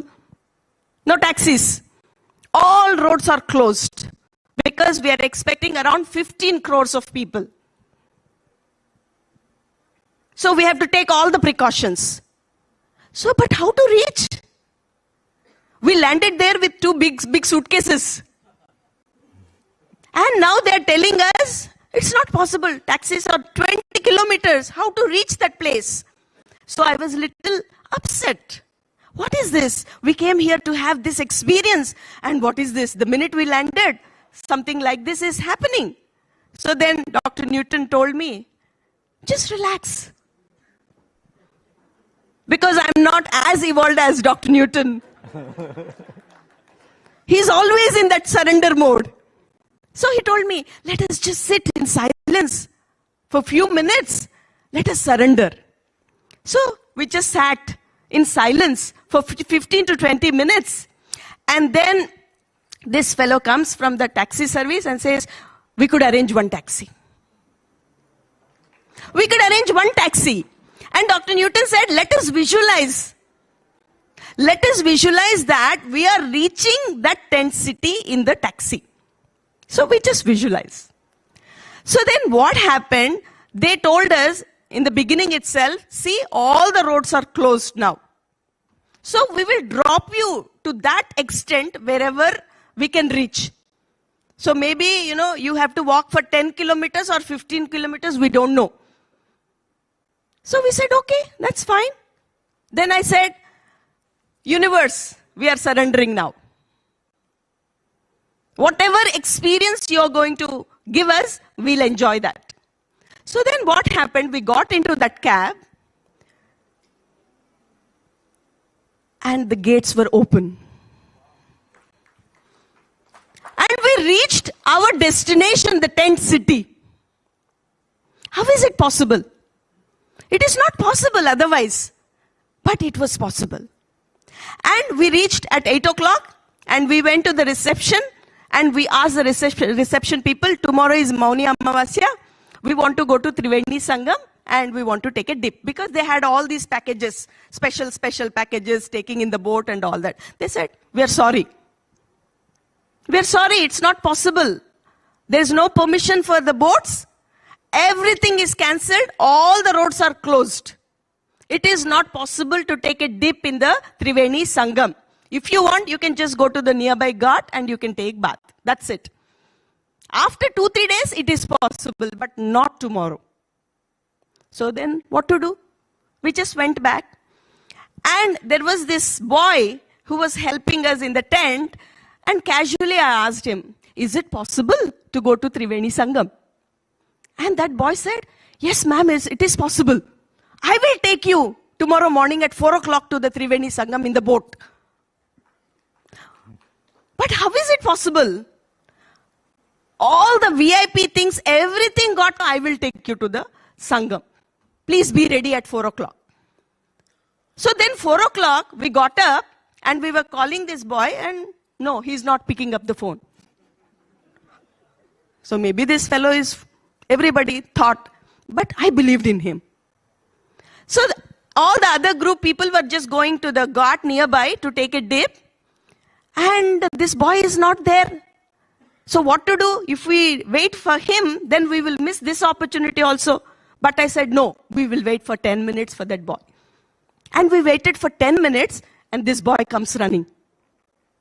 And along with him, there is one couple from US. He said, these two are also joining you. Let us go. So we started walking. 4 o'clock till 7 o'clock we were walking. Because there is no other way. You can't stop, you can't go back, you can't go right, you can't go left. You have to just move forward. That's it. And we were just going. And once, after 1 hour, he is asking us to stop somewhere. And we are waiting for 20 minutes. And he disappears. He comes back after again half an hour. So he was just doing like this. So the couple who came with us, they said, I think he's lying. They waited till last minute and just before 10 minutes they said, no, we are going and we are taking bath in this Arail Ghat. And they left. After 10 minutes, this boy comes. And he takes us to the boat. With so much difficulty, we reached the boat and 200 boats were waiting there. Already people on board. And they were waiting for the permission. And the minute we got onto the boat, they said, they have given permission. We are going to the Triveni Sangam. And we went to the Triveni Sangam. We spent good amount of time. What an amazing experience. Pure water, pure energy, everything clean. And we returned from there and they said, now the boats are not allowed. Can you imagine 15 crore people, 10 to 15 crore people were there on that day, 200 boats, each boat carrying 10 people, so 2,000 people got the opportunity to take a dip in the Triveni Sangam and 2 of us were there in that 2,000. What an amazing experience. How is it possible? And then we also got this opportunity to meet some Nag Sadhus, Nag Babas, and we had some amazing experience. We were just walking and 5 Nag Sadhus just come and surround us and he asked me to open my hand and he puts a flower in my hand and asks me to open. When I open, it has transformed into a silver talisman.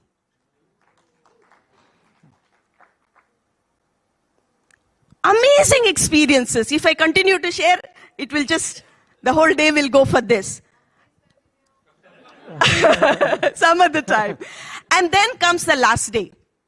After having this wonderful, wonderful experience, now tomorrow we have to go back to Hyderabad. We have to catch our flight. We just go to the reception and say how much time it will take to reach the airport. They said all the roads are blocked. It will take 5 hours to reach to the airport. Then we said, please arrange a cab for us. At least now you please arrange a cab. They said, okay, we are noting down your name. By 9 o'clock tomorrow, you should start. Otherwise, you will miss your flight. Okay. That day morning, we just go there with the luggage and we ask, where is our cab? They say, we are so sorry.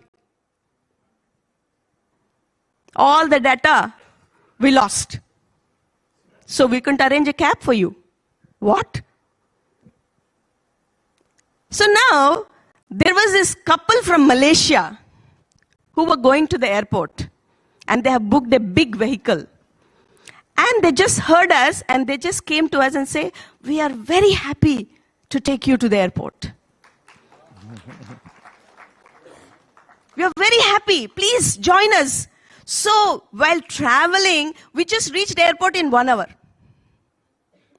1 hour, and they were spiritual seekers. They had so many doubts. They were just asking questions. We enjoyed the conversations. And the minute we reached the airport, we wanted to offer them money because, you know, we need to pay for the taxi. They said, no, we are so happy to offer this ride to you. We are so thankful. We'll come and visit your Quantum Life University very soon.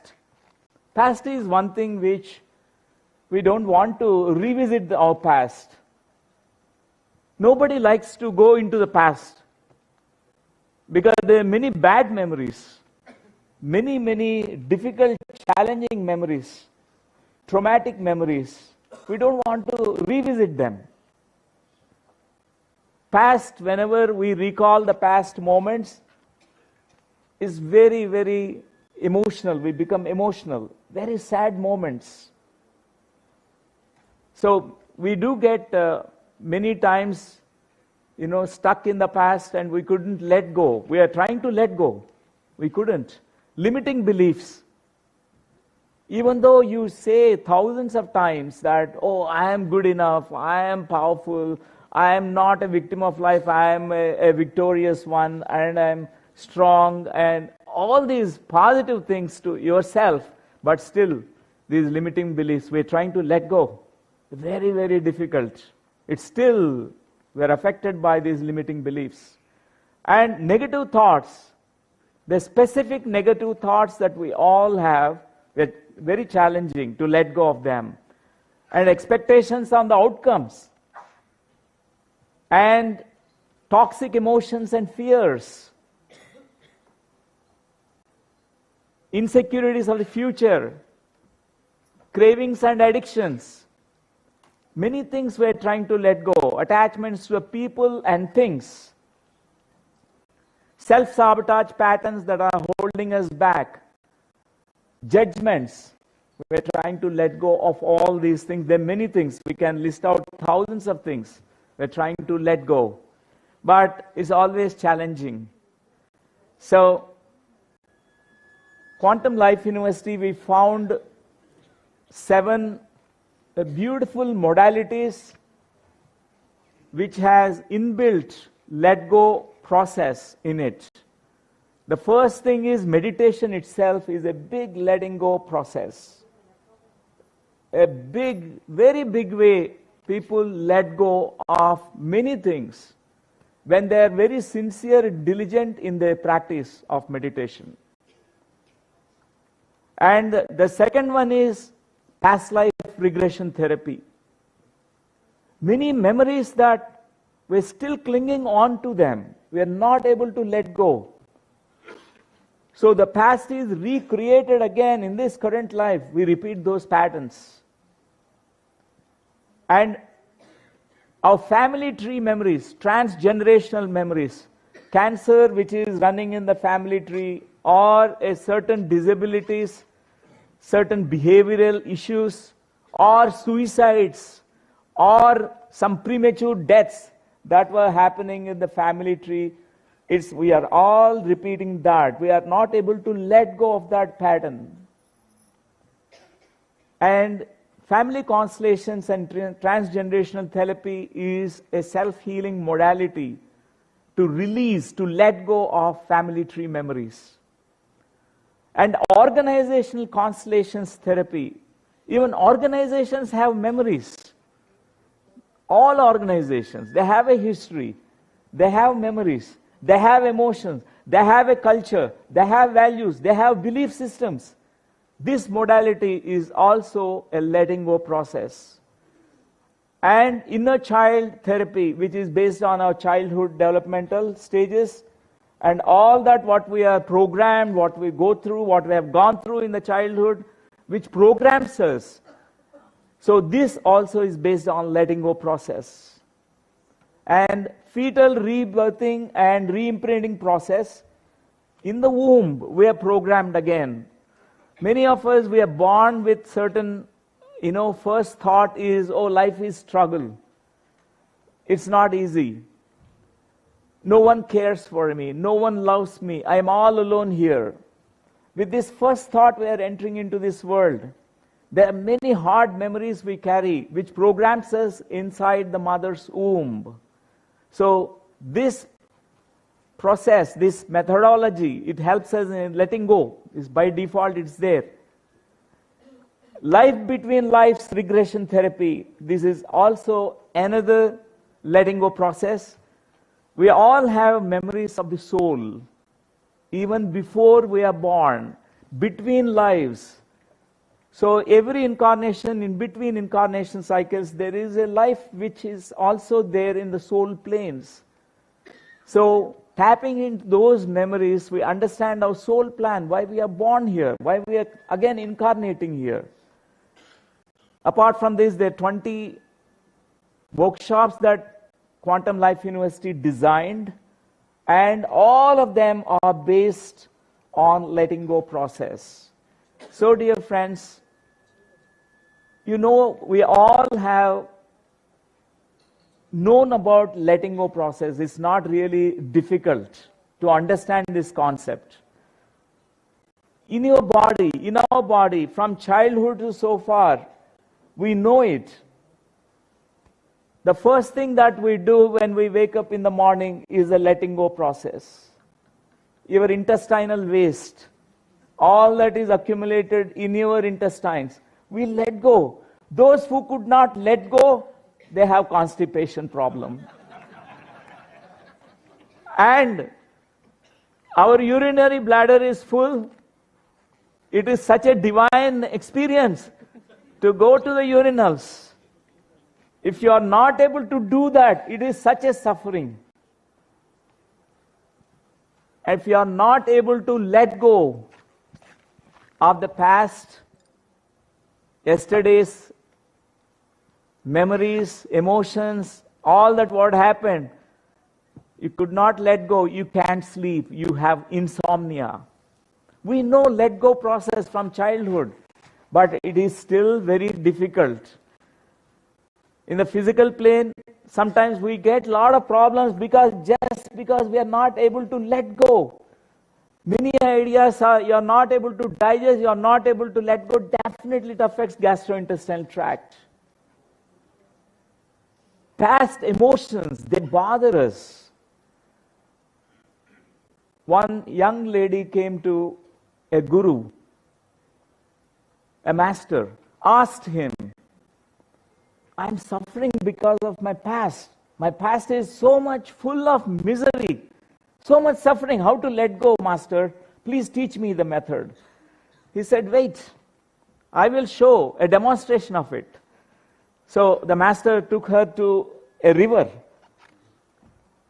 asking one's grip on someone or something that we are holding on to. For example, I just need to drop it. It doesn't need any kind of effort. Even 20 years you are holding on to one emotion, a negative emotion, it needs just this moment to drop it. Just like this, it falls. It just falls. We need to just release the grip on it. It's as easy, as simple as that. So today we are going to have a process also. Many people think that letting go is quitting. No. There are two different words. Quitting is someone who is, has given up.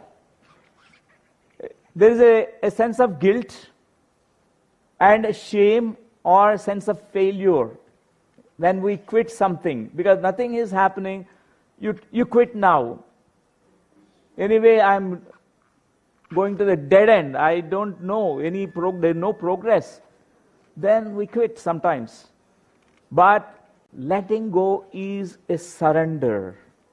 It's complete, uncomplicated, ideally. It's a deep surrender. It's a positive thing. It is not weakness. Letting go is not a weakness. It is a strength. It is such a strength, a great quality for every spiritual practitioner. For example, I am not promoting that you renounce the world now, let go of your possessions, let go of your money, let go of everything. No, I am not saying that. Many people, even after renouncing everything, they're still hanging on. The mind did not let go. They might do sannyas, they leave everything. They may wear kashaya robes, but still, inside their mind, they're clinging on to certain things. Janaka Maharaj is a great example. Who has such treasure, money, gold, everything with him. And name and fame, but non-attached. The money is there, but he is not attached to it. And he's such an emperor, greatest king, abundant king, physically abundant, spiritually also abundant, greatest spiritual champion, Janaka Maharaj. So, a mother who has given birth to a child, she needs to be attached to the child. A child also needs to be attached to the mother. There, if we go and say, detach, non-attachment, no, it won't work. It's very important at that stage. When the child is now grown up, adult, that time non-attachment is important. Now this boy is getting married. He's a man now. He's getting married. He's no more. He's saying tata bye-bye to mother because he's inviting a new family. He needs to be non-attached. He needs to let go. This is called a healthy way of separation from parents. Still they have deep respect and love for the parents, but non-attached. That slight distinction is important. Buddha, he had a great kingdom. He's a prince. But he dropped it just like that. Why he could drop it is not quitting. It is letting go. He found something more valuable than this physical kingdom and all that, whatever that kingdom can give to him. He can be the greatest emperor of the world. But he preferred, he has chosen to be the emperor in his inner world. Buddha, that is Buddha. So, that is the letting go. It's not quitting. So, dear friends, to move forward physically or spiritually, you must let go of where you are now. Because we are going to be going to unknown territory. Because everything is going to be unfamiliar. The next moment, the next step of you, we don't know what happens, but you need to let go of this. We can't be in the safe zone all the time playing that game. We need to rock the boat a little bit. Be dare enough to rock the boat. And take one more step, one more step. Meditation is such an adventure. We do not know what happens. We do not know. We are going into the unknown. It's the greatest adventure, meditation is. So, dear friends, letting go, surrendering opens up the space for the unknown possibilities to flood in and fill up with creative potential. How can you build a new home if you don't demolish your old home? How can you fill new things in your wardrobe without removing all that piled up stuff from your wardrobe? How can you bring new fruits, vegetables into your refrigerator unless all the garbage is cleaned from the old refrigerator? All the old stuff need to be cleaned. The same thing, the letting go process. We are carrying so much unconsciously, subconsciously, dear friends. We are not aware of that. Many of us, we have a tendency to believe that a cat, when he is drinking, the cat is drinking milk, it closes its eyes and drinks milk, thinking it's safe. If it opens the eyes, it can't drink milk. An ostrich also keeps the head down inside the sand, feels safe. But it's a false safety. So many of us also believe, oh, my life is very glorious, very happy. We pretend to be happy, we are distracting ourselves. We distract, we make ourselves so busy, we never look inside ourselves. That's why in meditation, the first thing that happens is called Antara Suddhi. Suddhi means purification, inner purification process. All that rotten stuff, all that garbage, it will be cleansed. It will be flushed out. It needs to be flushed out. Antara Suddhi. Then second thing that happens in meditation is called Antara Siddhi. Siddhi is a little bit mastery. You start mastering your mind, mastering your emotions, all the intuitions, mastering your energies, all that happens, Antar Siddhi. The third thing that happens is buddhi, antar buddhi get awakened. Vikasita buddhi. Your buddhi is like a flower, which is like in a bud form. It opens all its petals, 1,000 petal lotus blooms. So, in meditation, already this happens, but many of us, our observation is 40% of meditators, they keep everything under the carpet. They think their life is very good, but it's not really good. There's a lot of antarsuddhi, letting go is very important. They have the same old fears, they have the same old patterns, they have the same old tendencies and behaviors, same raga dvesha. So when we ask ourselves, am I carrying any kind of baggage, anything from the past? I'm trying to let go, but I'm not really able to let go so far. We need to ask this question. Is there something specific that I would like to let go of right now? Right now, right now. Even one small thing that we are able to right now let go is so beautiful, you learn the method. For example, a person who is dying, are you able to let go of that person? It is very important to learn that skill.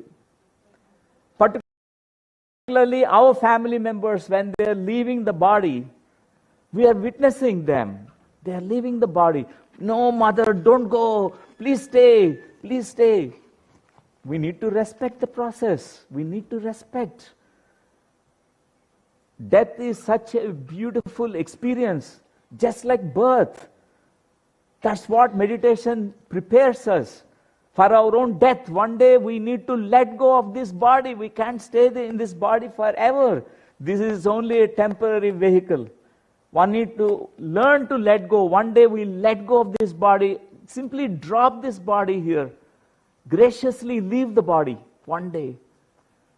So, but right now we need to learn the practice.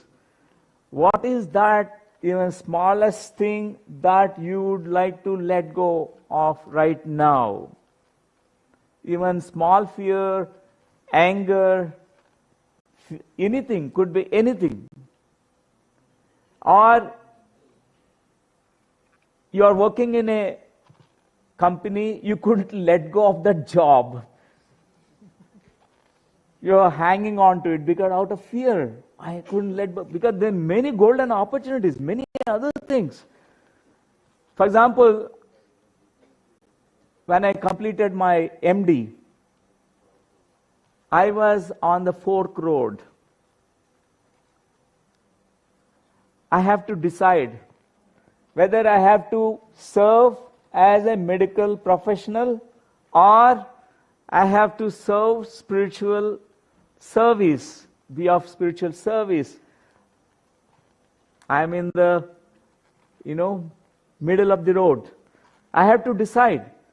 I have to let go all that whatever I get from the medical, as a medical professional, as a doctor. I have to let go. I don't know what happens. My father asked me one question. So you don't want to practice medicine, so what do you want to do? I want to meditate, I want to teach meditation, I said to my father. Can meditation give you breakfast, lunch, dinner? I said, I don't know, but I know I will be very happy, my father, I said to my father. But my father respected my decision in that moment. We walked. Dr. Lakshmi also said she is also about to complete her post-graduation. She given up. She could let go, just drop it. If you are going into this path, I can't go in a different path. She said, I will walk with you. She came. She dropped the medical profession just like that. Because now I have very deep respect to all the medical community. Because that knowledge helped me a lot to understand about illness and psychosomatic nature of the illnesses, and how to let go of certain things so that your illness can be cured. So we can say so many examples from our own life. Every day we find from our own lives many examples how we are holding ourselves back. So what do you believe is holding you back in not letting go? Many of us, we are struggling to let go. We are not able to let go. So how does the idea of letting go of this make you feel? Scared? Or shocked, excited? Yeah, all meditation practitioners, spiritual people, they're excited actually. But we need to learn this method. Without this, who you will be, how will you feel? Without this burden that you're carrying, without that, how do you feel? You feel liberated, you feel free. Such energy which is locked up is accessible to you if you are able to let go of something which is really limiting you. It could be letting go of your illness, letting go of your ignorance, letting go of your fear. Smallest things. How will others see you? Many of us, we think, if I let go of this, only I can hang on to this. Others, what they think about me. We worried about others. What others think about me, we worry more about others.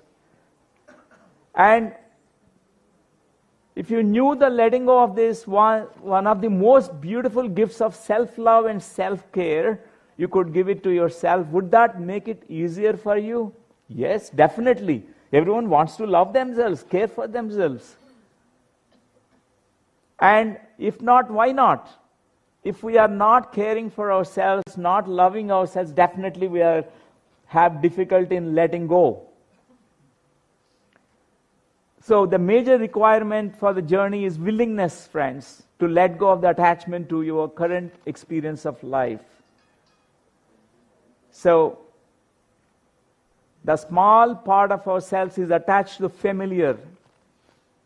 No matter how painful or inefficient it is, even though it is a very impoverished life, it's full of pain and suffering, but still we don't want to let go. A small part of us still clinging on to certain things. So the mechanism of letting go, that's what we are going to have a very short process. I know there's a time constraint, so we'll have a short process. So it's very easy. It's the art of letting go. It's already there in us. Only thing is trust. Your step towards, the next movement, next step, next door that opens for you is going to be really, really great, even though we do not know that. So are you all willing to let go? Yes. Are you all willing? Yes. Ready? Wow, wonderful. So let us have this short meditation, my dear friends, and be clear. What is it that you want to let go? A negative thought? A negative emotion? Or a negative feeling? Or a negative belief? Close your eyes. Make yourself comfortable.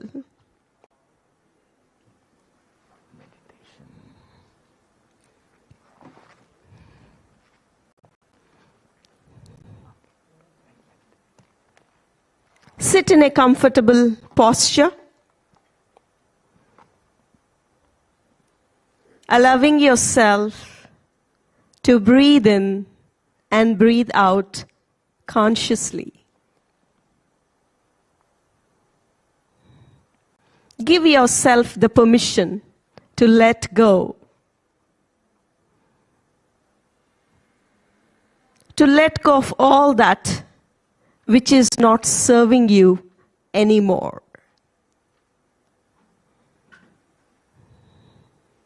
Allow yourself to breathe in and breathe out.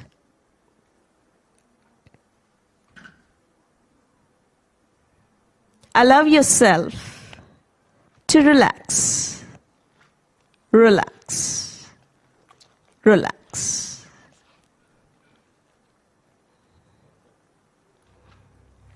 As you're breathing in, breathe in deeply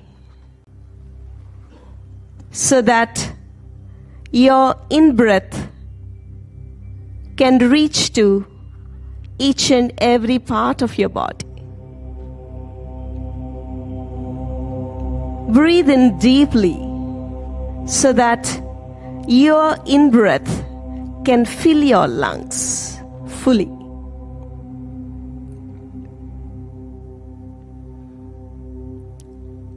As you're breathing out, breathe out slowly.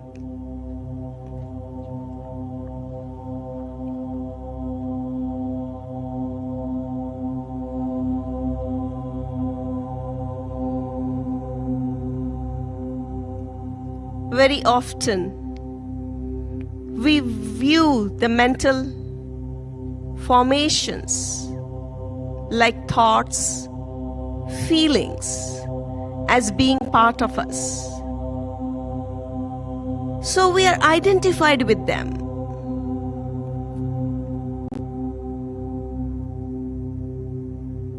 Now, in this state of awareness, be an observer. Observe that thought, that negative thought, that limiting thought that you want to let go. Label that thought.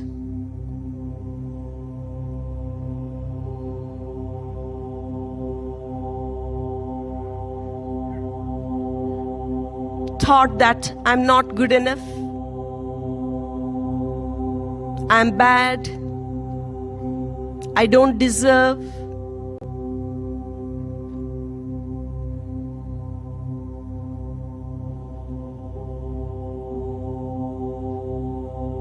As you bring your conscious awareness onto this thought,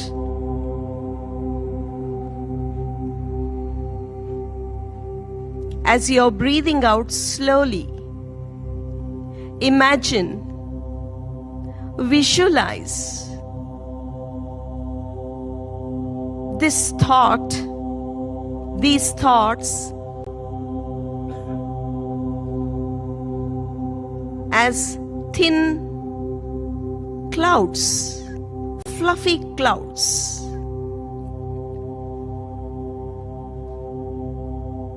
As you observe them,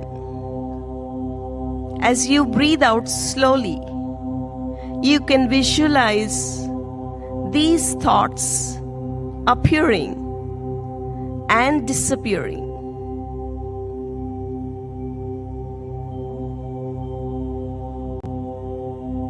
Revealing a clear, bright sky.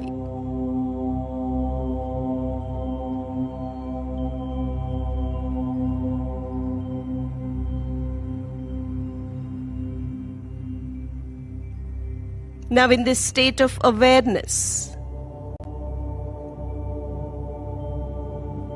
focus on all those physical tensions, all those negative emotions, negative feelings, negative beliefs.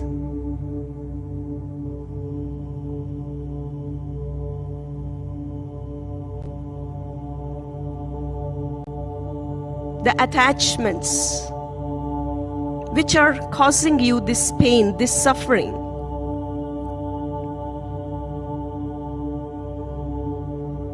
Now, in this state of awareness, as you're breathing out, imagine, visualize all this stuff that you want to let go. Visualize it as a thick fog,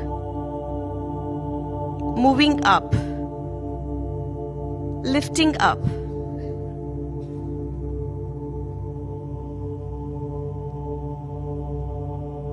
completely disappearing, dissolving, allowing the sunlight to come in, to experience that warmthness.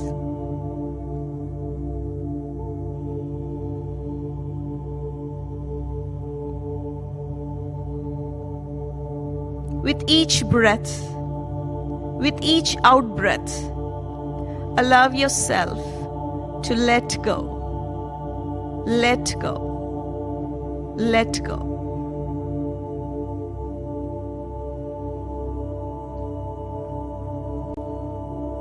Consciously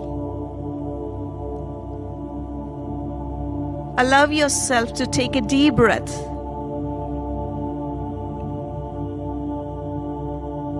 and just breathe out from your mouth as if you're letting go of whatever you wanted to let go.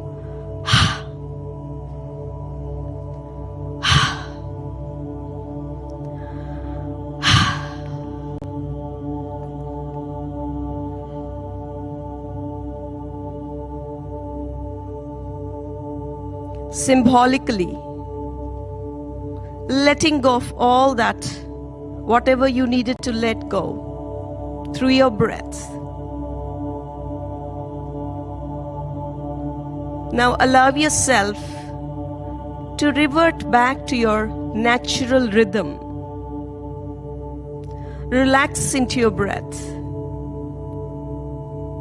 allowing yourself to experience this deep relaxation, this deep inner peace.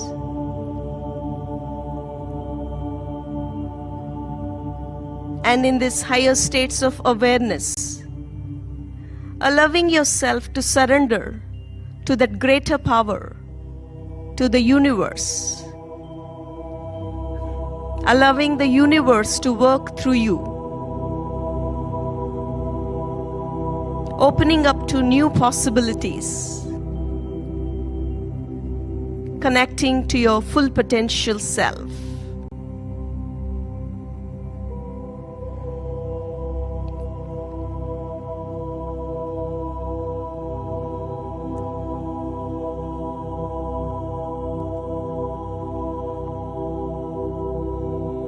In this deep state of surrender, allow yourself to experience that peace, that joy, that happiness.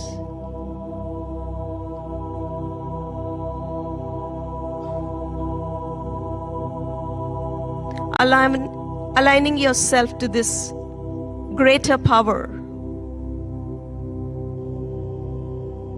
Allow yourself to become a divine instrument so that you can serve, so that you can be of service, creating, becoming a co-creator in creating, in manifesting a paradise on this planet Earth, where all the kingdoms, the mineral kingdom, the plant kingdom, animal kingdom, and human kingdom can live in peace.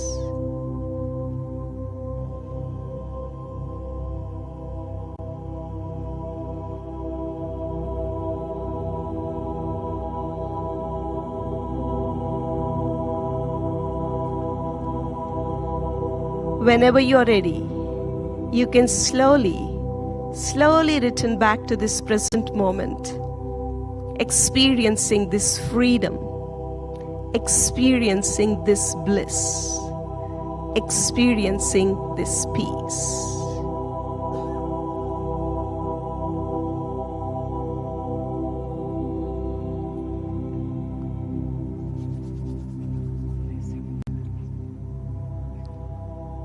You can place your hands on your eyes and gently you can open your eyes.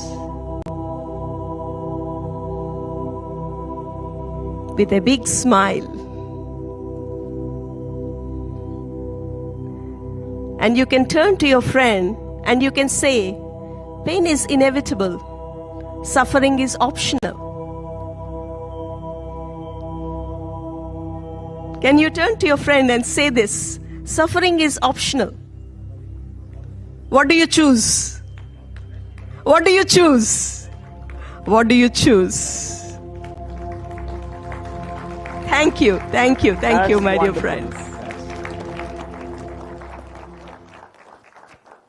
Big thank you to Patriji, Brahmashri Pitama Patriji, my guru, 35 years back, I met him, and since 34 years, I'm meditating. And it's never ending. Meditation, there's no end to meditation. My deepest gratitude to Patriji and Shri Kartikeyan ji and Chandra ji and Vani ji. Vani Garu. And friends, thank you so much. All of you. So much. And thank you. Right.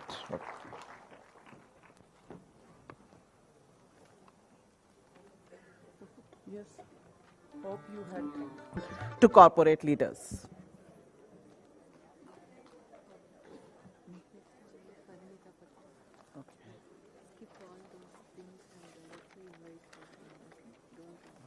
Okay.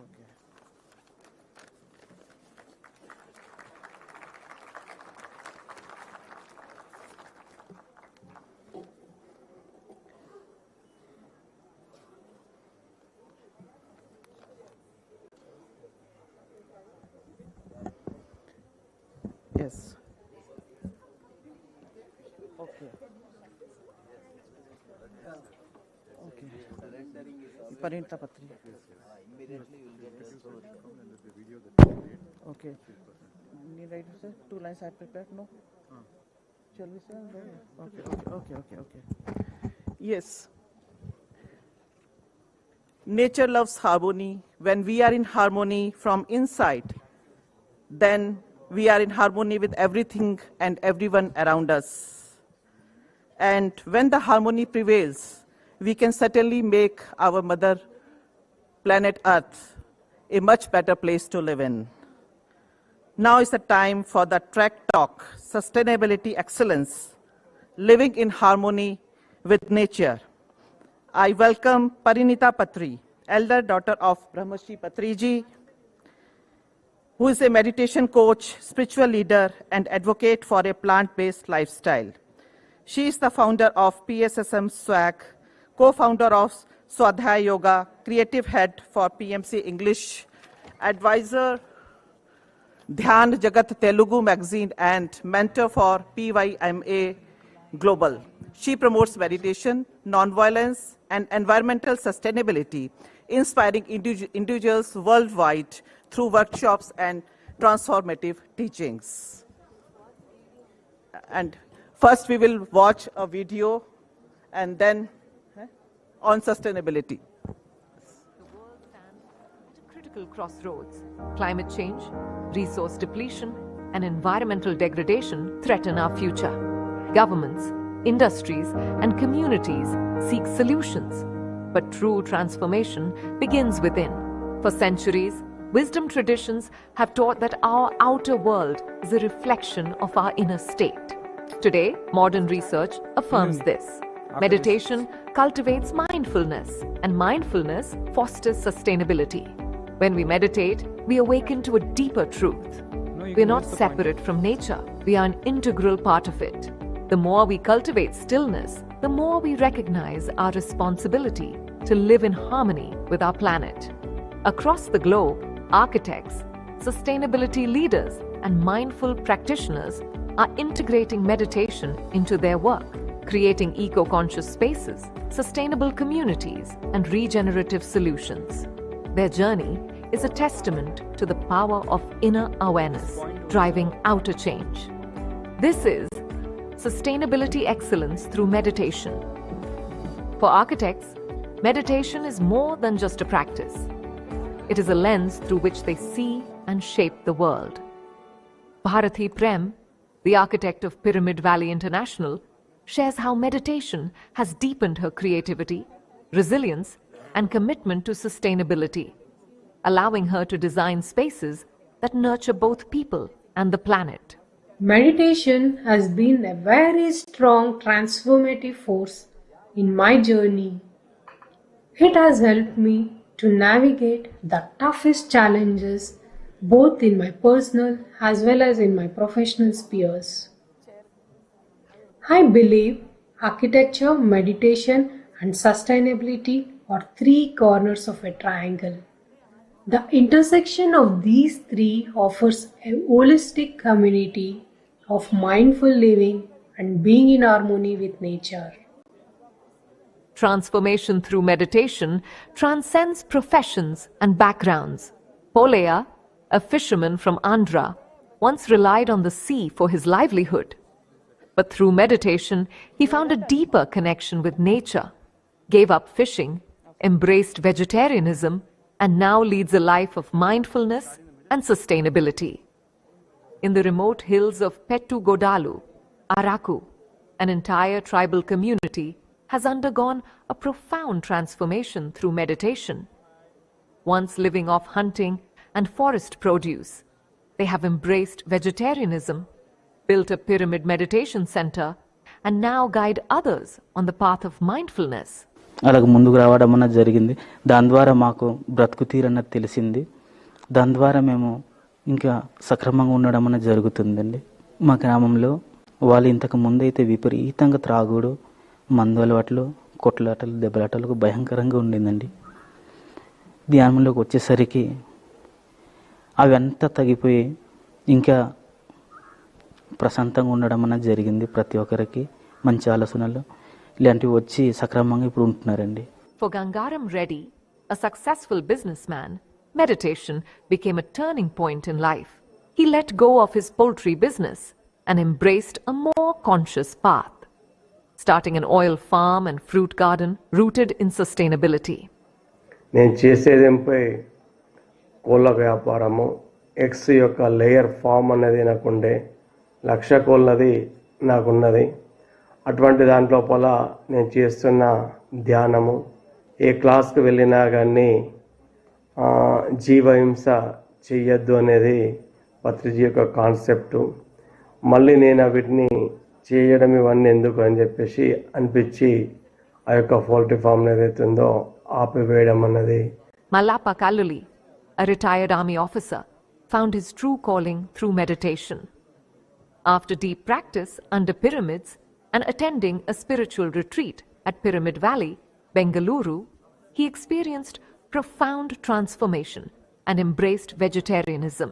His journey led him to first build a pyramid for his village, bringing meditation to hundreds and helping many heal from illnesses. ಉಸಿರಾಟ ಮೇಲೆ ಗಮನ, ಆನಾಪಾನಸತಿ ಧ್ಯಾನ, ಈ ಉಸಿರಿನಿಂದ ಇಷ್ಟೊಂದು ರೋಗ ನಿವಾರಣೆ ಆಗ್ತದೆ ಅಂದ ಮೇಲೆ ನಮ್ಮನ್ನ ಎಷ್ಟು ಚೇಂಜ್ ಮಾಡಿದೆ ಅಂದಮೇಲೆ ಇನ್ನು ನಾನು ನನ್ನ ಮನೆ ಮೇಲೆ ಕಟ್ಟಿ ಲೋಕ ಕಲ್ಯಾಣಕ್ಕಾಗಿ ಸಾರ್ವಜನಿಕರ ಸಲುವಾಗಿ ಅಲ್ಲಿಯೂ ಕೂಡ ಎಷ್ಟೋ ರೋಗಗಳಿಂದ ತದಲ್ತಾ ಇದ್ದಾರೆ. ಅಲ್ಲಿ ಜನಗಳಿಗೆ ನಾನು ಒಂದು ಮಾರ್ಗಸೂಚಿಯಾಗಿ ನಡಿಬೇಕಂತ ಹೇಳಿ. The impact of meditation on sustainability is not just anecdotal. It is scientifically proven. A Harvard study found that mindfulness reduces materialistic tendencies, encouraging responsible consumption. Research published in Nature Communications shows that meditation enhances emotional resilience, leading to ethical and eco-conscious decision-making. Studies from Stanford University reveal that meditation strengthens our sense of interconnectedness, fostering pro-environmental behaviors. Sustainability is not just a policy, a trend, or a responsibility. It is a way of being. Through meditation, we cultivate awareness, intention, and action, the 3 pillars of a truly sustainable world.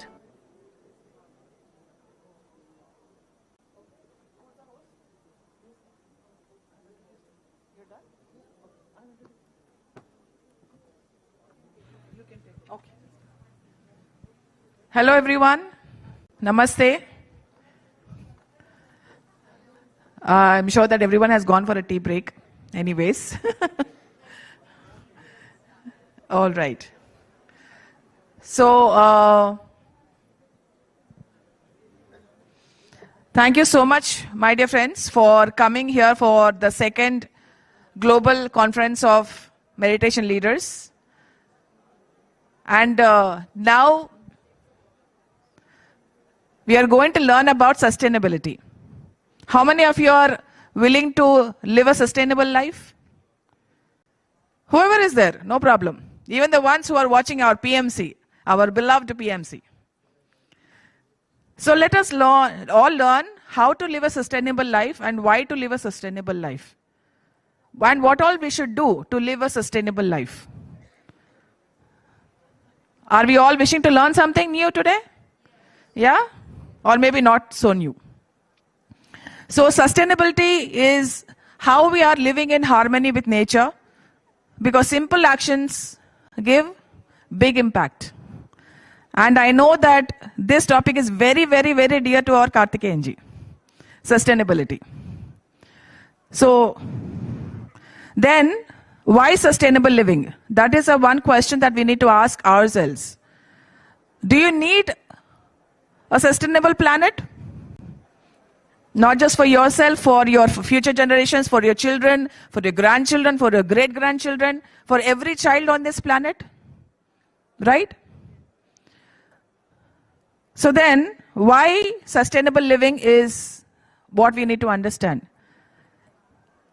We need a sustainable planet because less pollution means cleaner air, water and soil, which means fewer diseases. And then less waste, which is fewer toxins in nature and healthier people and animals. Should it be sustainable only for us or for humans or for animals and the planet as well? For everyone. And then sustainability also is required for trees, for less wildfires, for less deforestation. And all the choices that we make, the so-called personal choices that we make for sustainability. And we need a sustainable planet. It's not like we have a choice, isn't it? We don't have a choice. We are all working towards sustainable planet. And we have to make it sustainable so that our future generations can live on it happily. Do you want to end this planet with us, or do you want to continue this beautiful planet and share it with everyone? That is what the question is. And everything is our responsibility. So sustainable living isn't just about the planet, it's about people and animals as well. So what do we have to learn today? So I'm going to give you different things that we can make our life or our human life or our animal life or the planet life sustainable. And what are those things? Do we do any of these things? Can we all focus on the presentation instead of the mobiles and just focus on what we have to do? All these things have to be done in order to have a sustainable planet. You can take a look at it and find where you're at. Where are you positioned in as far as this is concerned? Do you save water? Do you just let the water flow? Do you let the precious water go waste when you're brushing your teeth, when you're taking a bath? Do you use buckets and buckets of water to wash yourself, which can be done with a half bucket of water? Do you waste water while washing your clothes or utensils or appliances or anything of that sort? Do you recycle the water? Do you do rainwater harvesting? This is all we need to do. If at all everyone raised your hands when I said, who wants a sustainable planet? But nobody wants to do anything about it. You want a sustainable planet, but you don't want to do anything about it. That is the thing that we all have to ask ourselves. What do I have to do to make it a sustainable planet? So then plant trees and eat plants. Have a plant-based food. Patriji always said, always go for plant-based food. And then reduce waste, avoid plastic, walk or cycle whenever you can. It makes you fit also. And then recycle or upcycle, buy local, use renewable energy, save electricity, eco-friendly products, and the list goes on. What all do you want to do? What all can you do to make this planet sustainable? The list is here. What all can you do? Can you have a checklist? That is what is most important. So we need to create awareness about this. Because this is the only home that we have got. Even if you want to die and come back again, this is the only planet that you have to come to if you want to have a physical experience. Have a human body, this is the only planet that you have to come to. To eradicate your karma or whatever it is, you want to learn lessons, you want to do some service, this is the planet that you have to come to. And how do you want this planet Earth to be for the future generations? Okay, I am born here, but what if I die and I have to come back to this planet again? How do you want this Earth to be? How do you want this Earth to be? कैसी धरती चाहिए आपको अगर हम फिर से पैदा होना चाहे तो फिर वो सुंदर बनाने के लिए हम क्या कर रहे हैं अभी? Are we doing something for pollution? Or are we adding to it? Are we saving water or are we draining more water? Are we planting trees? How many of us plant trees? Only a few. But everyone wants a sustainable planet. That's a funny story. That's a very funny story. So, then save electricity, compost, grow your own food, reduce, and sustainable travel. All these things we need to keep in mind. Because what does meditation teach us? What does spirituality teach us is a sense of responsibility. We are all responsible world citizens. We need to take responsibility. Nobody has to tell you what to do. You should know, as a meditator, a sense of responsibility has to be ingrained in us. Our actions lead to something, right? We know the law of karma, don't we? Inaction is also action. Inaction is also action. So what are we going to do for this planet? And then as a part of this initiative, we have started something called PSSM SWAG, which is called Save Water and Go Green, which has 3 objectives. One is save water, one is save animals, and the another one is plant trees. So do we all save water? No wasting of water? Some are not raising hands, that's okay. But at least from now on, if you can start saving water. And how many of you are animal lovers? All animals or a few animals? All? Few? All? Are you sure? Because you will have to answer the next question that I'll ask. Loving means not harming them. Okay? Loving means not harming. Harmlessness. Right? Loving means not, kuchku puchku and all that. So, okay? That is affection that we do for our, domestic pets. So loving means not harming. Okay? All are animal lovers. Fantastic. Ahimsa. Or non-violent organization which has started by me in November 2020. So these are the 3 objectives which I'm looking forward to. And I'll briefly tell you, just very few slides, very short slide, because Sagar ji has asked me to talk about sustainability, so I'm doing so in a very limited time. So planting trees. The first thing is planting trees. We have to restore the planet, and deforestation rates from 1990 to 2024 show very significant loss of forest cover. So what is our responsibility now?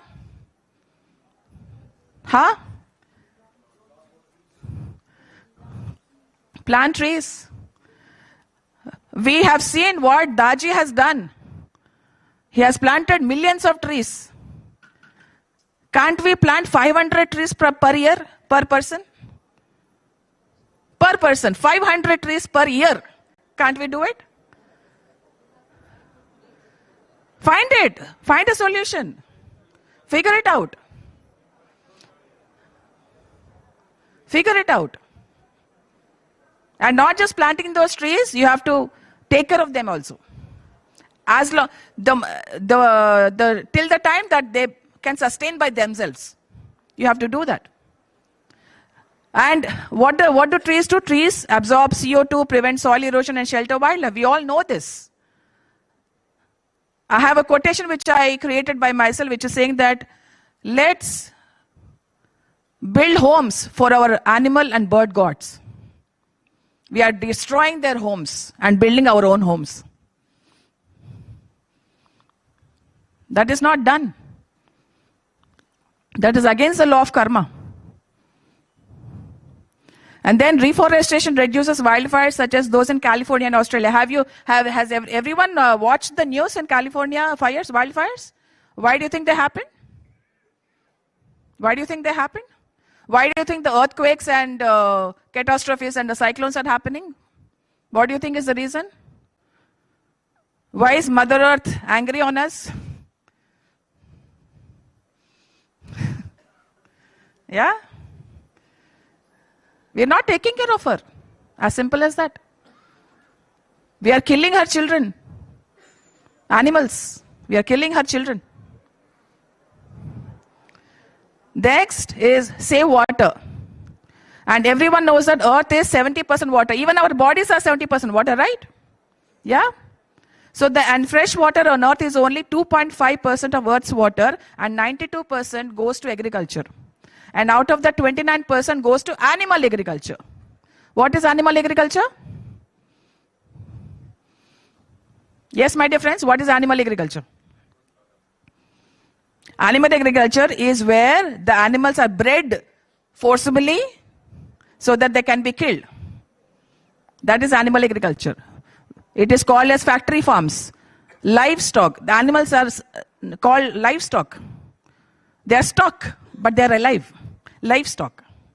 What a funny name. So these factory farms and everything, all the water goes to them so that we can get meat, dairy, eggs, and fish. As if we can't survive without them. Right? And tree survival rates are below 40%, so planting alone is not enough. We need to save water for that. And replacing 2 meat meals a week equals to planting 1,338 crore trees yearly. Just imagine if we just cut out on meat. That is what we are doing. We are asking everyone to be vegetarian. What a great job we are doing, isn't it? Even though we are not planting trees. So we have to clap for ourselves.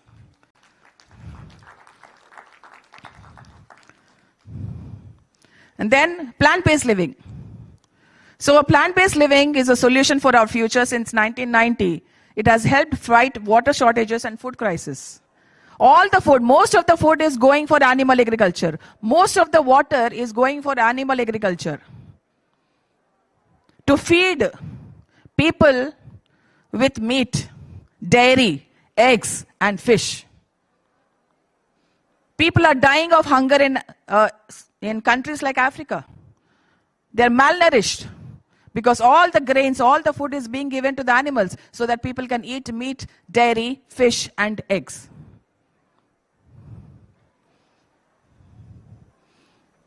Is that right? Is that a right thing to do?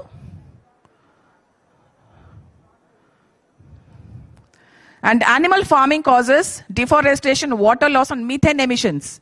Cows produce the most methane emissions.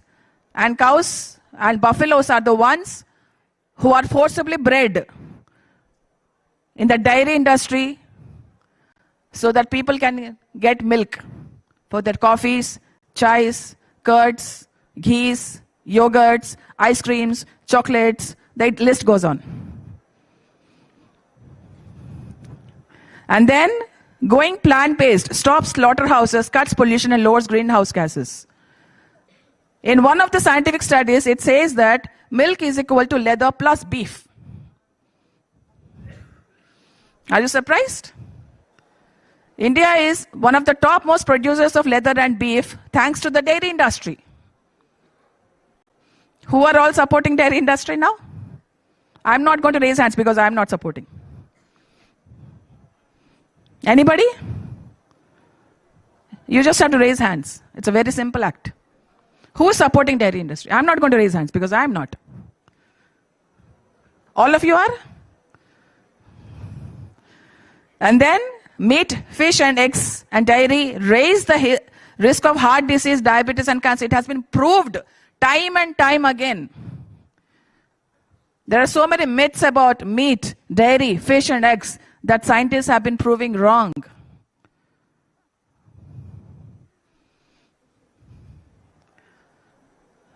So I just want to ask everyone right now, is meat on our taste buds worth their life and freedom? Is our taste buds worth that much? No. Right? So we are killing them so that we can satisfy our taste buds. The meat, the deliciousness that the meat gives us, that is what their life and freedom is worth? Yes or no? Yes or no? I'm not getting any yeses or nos from everyone. Right. Okay. Is your ice cream, chai, coffee, yogurt, curd, is that what they're worth? Are cows and buffaloes born for you? Do they get pregnant for you?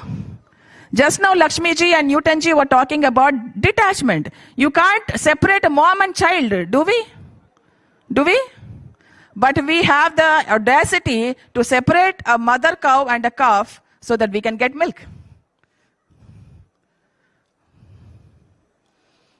Yeah?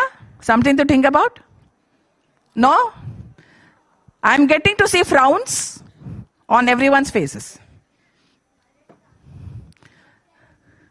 Everyone is frowning or confused. I don't know what that frown means. So then, for human health or for animals to be free, we are just hearing everyone saying we want a peaceful earth, we want a peaceful planet, not just for the human mix, but for the entire animal kingdom. But are we giving that peace, that life and that freedom to all the animals? You're saying all the animals, but we are still consuming dairy and honey. Are we giving the freedom and the life that they deserve?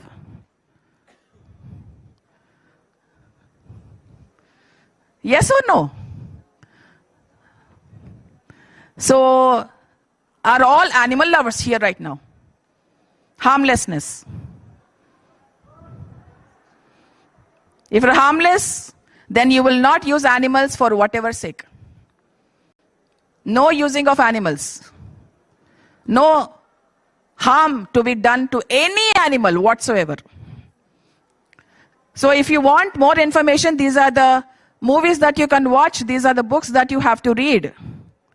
Please make a note of these books and these movies. These are very, very highly scientific. It will satisfy your logical mind. It will satisfy your analytical mind, your scientific mind, and also your ethical heart.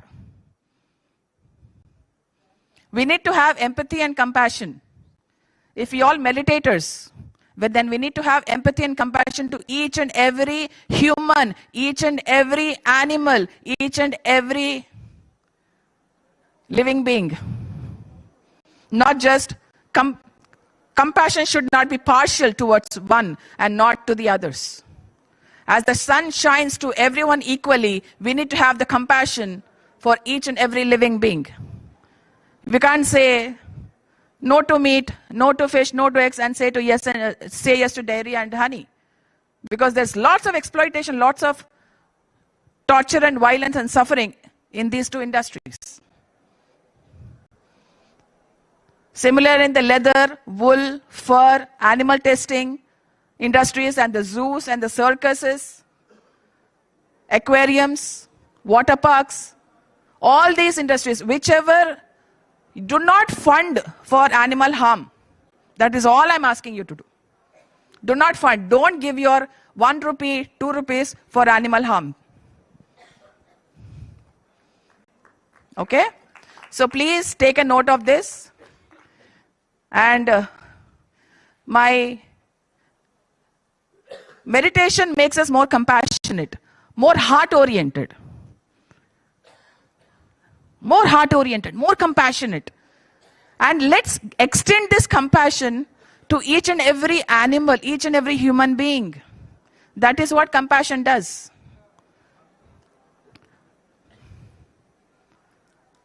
So please extend your compassion. Do not use animals as objects or machines.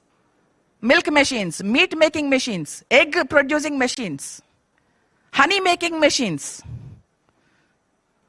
They're not your slaves. They're not your whatnot. Are animals your slaves? Are they born for you? Are they born for me? Am I born for you? Are you born for me? Can I use your body? Can you use my body? Then how can we use their bodies? They have a saying that in history, they say Go Mata.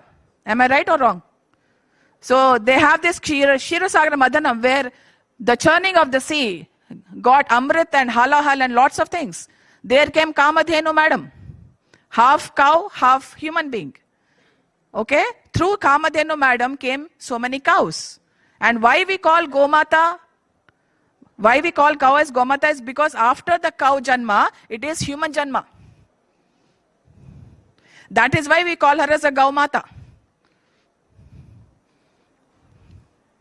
Okay? Now just imagine that cow is so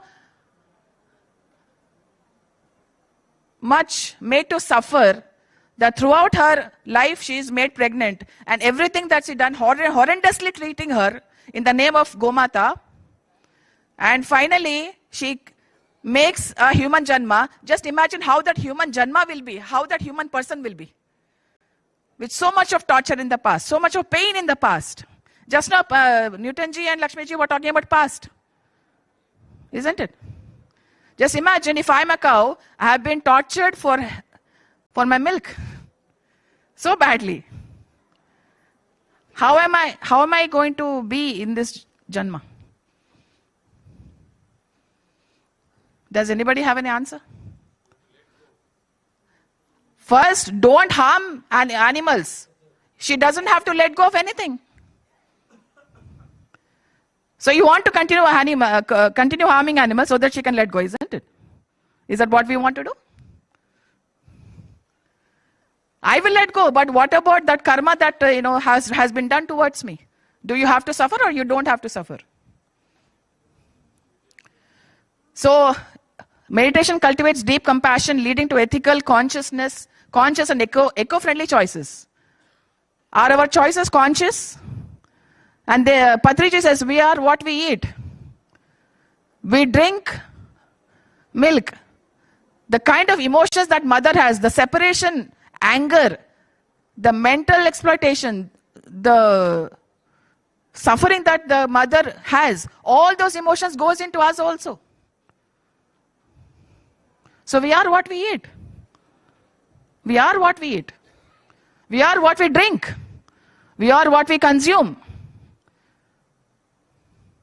All the agony, the pain that the mother and the calf goes through.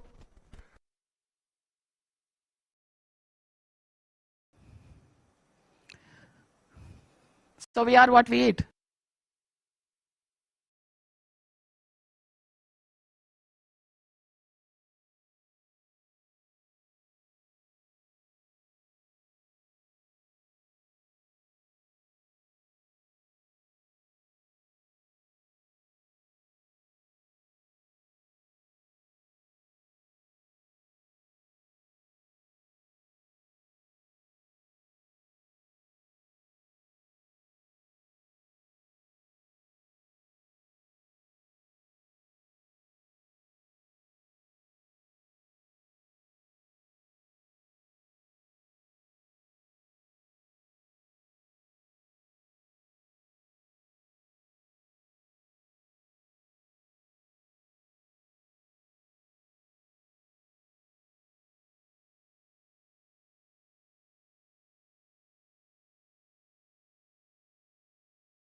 Okay.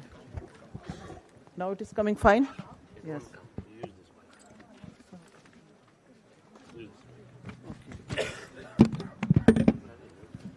Okay, sir. Thank you. Yes. After such a wonderful talk, think globally and act locally. Now we have another distinguished master. How meditation impacts our brain physiologically. Working hard for something we don't care about is called stress. Working hard for something we love is called passion. May we all lead a life full of passion. May I invite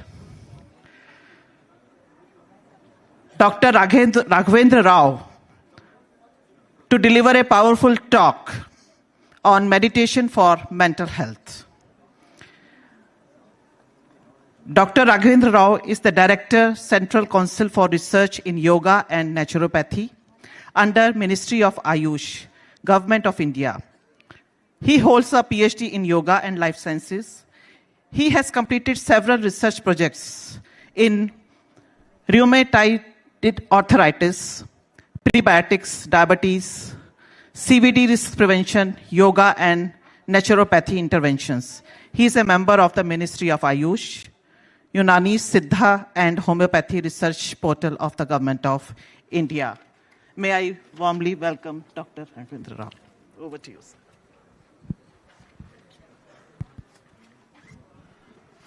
Very good afternoon, good evening to everybody.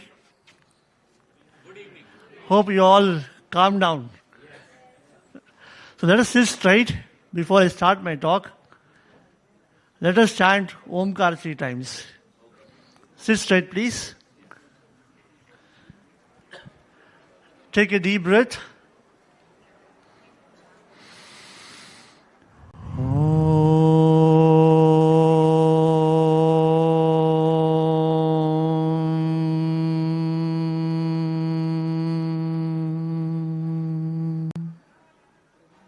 Once again.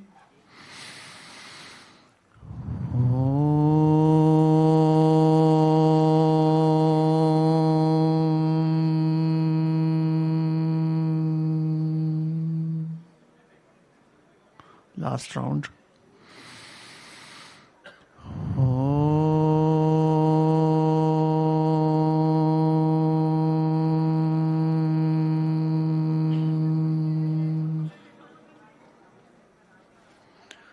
Thank you. So I have got a topic to talk about meditation and mental health. I'm more into looking at the neuroscience behind meditation.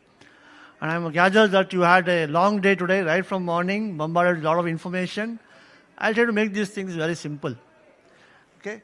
So if yoga goes thousands of years ago, the research in yoga also happened thousands of years ago. Why I say this is because yoga was something to do with self-experience. Meditation is a self-experience. You cannot go and get meditation done by somebody else for you. You need to learn yourself. You need to experience it yourself. This is experiential knowledge. Okay? And this was the laboratory. What was the laboratory? It was their own body and their mind. They learned to manage their mind using their body. So body was used as a vehicle in this particular life, and the main attainment of samadhi was the main goal of these sages. And how they did this? Through Hatha Yoga, through Raja Yoga, through Patanjali Yogas, various forms of yogas. Okay? So what was this? All these experiences have been documented in various sutras and various texts. Gyanendra Samhita, Hatha Ratnavali, okay? In Patanjali Yoga Sutras, Vyasa Bhasha of Patanjali Yoga Sutras, and so many more. Yoga Upanishads, Upapuranas, and Puranas as well. Okay? And these have been passed on to the disciples over centuries. And we know about their experiences even today through these particular texts. Okay? And how is this related to yoga research? Now, how do you understand what is really happening in your mind? It is through real experiments which can happen when you do a meditation. So the real powers of yoga comes not from your asana alone or a pranayama alone. It comes from managing your mind. You have a mind, you have a brain, You have an autonomic nervous system which doesn't listen to you. Your heart rate is not under your control. Sweating is not under your control. Okay? So many of these functions inside your body are not under your control. They are autonomic. How do you gain control over them? It's by controlling those very centers which control these functions. And this can happen only with meditation, not with any other form of yoga. So I'll come to this. So we are much interested to know what is happening in your body when you feel so wonderful when you practice yoga and as well as meditation. The kind of restfulness which we get after meditation, what is it related to? We want to understand this. The first research on yoga started off in 1883 by Swami Kolyananda. He established Kaivala Dham there, and a lot of research and experiments started happening in this Kaivala Dham during the early 1920s. And we had a journal called Yoga Mimamsa, which was coming up in the year 1924, pre-independence, the first research journal on yoga. Okay, and he did a lot of work with this. And okay, so I think I went to the last slide, other slide. So a lot of studies were done in Kaivala Dham during that period. So basically, they started using a spirometer, a kymograph to look at kumbhaka. What happens when you hold the breath? What happens to the brain blood flow? What happens to your lungs? What happens to your human physiology? Okay, and then you had scientists who were intrigued by the siddhis and siddhis of the great yogis in India. And these are two important scientists who came, Dr. Wenger from California University and Dr. Bakshi from Michigan University.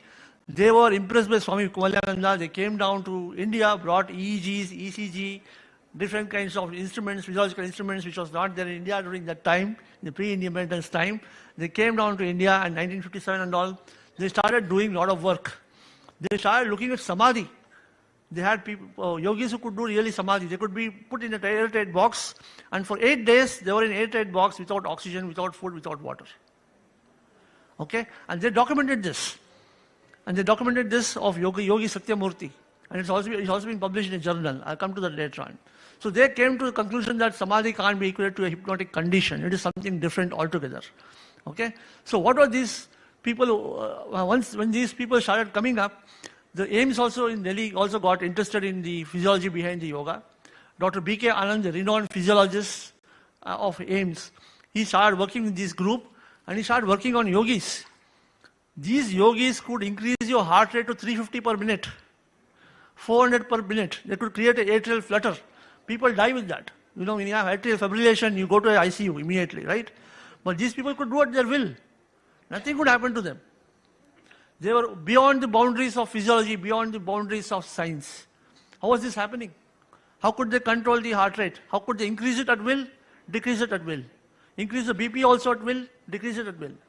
This is what was happening, and this was published in a very big journal called Circulation. It's a very high impact journal, okay, during those times. So what this was, another study was there, where they were doing voluntary control of heartbeat, where, you know, they put the person in a pit, and they looked at the ECG here. You can see here, for second day, the ECG tracing was replaced by a straight line. Okay? Suspended animation. No ECG tracing was there. They thought the person has died, second day. They thought he has died, and they were about to dig up the pit. They got the ECG again, after half an hour.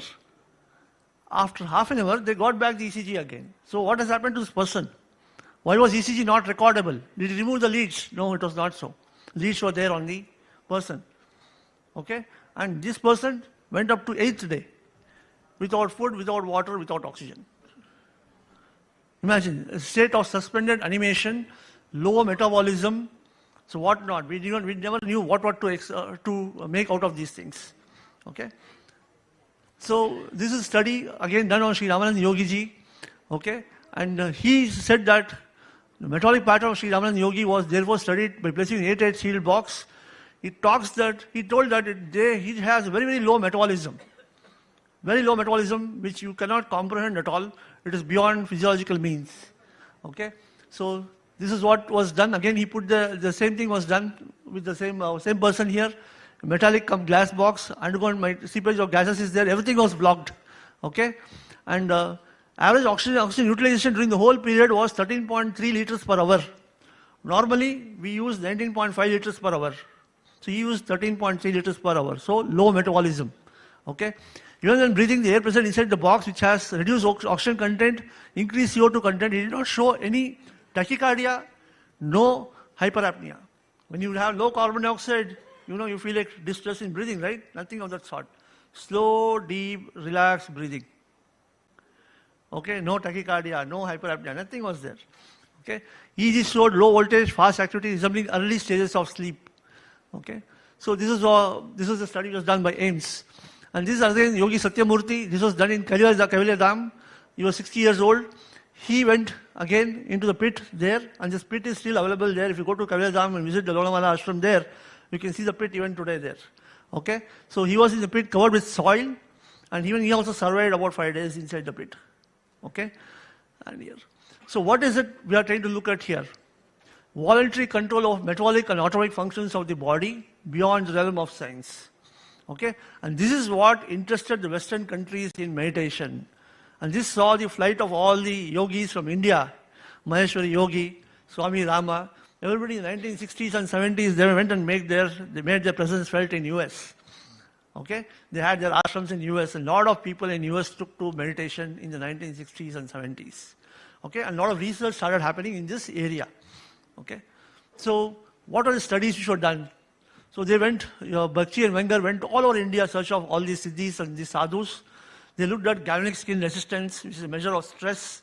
They looked at EEG. They looked at skin temperature, skin conductance, finger blood volume change, etc. So I'll come to some of these. I won't go too deep into this. And if you look at Swami Rama's this thing, he could, at minus 30 degrees centigrade, perspire. Minus 30 degrees in the snowy mountains in Himalayas, he used to perspire. He could change the blood flow in the 2 digits of his fingers. He could change the temperature of the fingers by 10 degrees centigrade, 10 degrees. If one finger is 37 degrees, other one is 27. Can you imagine this? So he could do that at will. How was it possible? So he was able to manage the mind. This is only through meditation. Okay? And this was the powers of these great seers and yogis, and a lot of people, this got a lot of interest in the medical community. I won't go into this. These are all the experiments done by, this is Dr. Greer here, and Elmer, who is there here. And these are the ones who did the work. This skin conductance they are looking at. He could change the galvanic skin resistance in both the fingers also at will. He could increase the heart rate to 350 per minute. Everything he could do. Okay? So he changed the perspective of Western science about restrictions of human physiology. And this is what got the Westerners more hooked to yoga, and especially with respect to meditation. Okay? So how is this possible? How is this even possible? Right? So if we look at the normal state of mind, we say what is yoga is manaha prashamana upayaha. Calming down the mind, okay, is yoga. How do you define meditation? Anybody can say a very simple word for meditation? Very layman's language. Simple thing. You go to sleep, right? When you go to sleep, you are aware of your body, Annamaya Kosha. Then you are aware of your breath also sometime. Then you go to dreams, Manomaya Kosha. You try to think about something, about what to do tomorrow, etc. You have Vijnanamaya Kosha. You are analyzing there. Then you go to deep sleep. You are not aware of space, not aware of time, not aware of anything. Shunyata, emptiness. That state, if you experience when you are awake, when you touch and go that state, that is meditation. Simple to say. So people think it's very easy, no? I want so much thoughts. Let me let go of my thoughts. It will go away. It's very easy to do. No, it's not happen. It doesn't happen that way. The more you try to suppress the thought, the more it starts coming up. So it has to sublimate. It has to mellow down. So this systematic process of doing that can be happen only with regulating the breath. So that's why you have the Ashtanga Yoga. It tells you how to go to this particular state of mind to calm down the mind itself.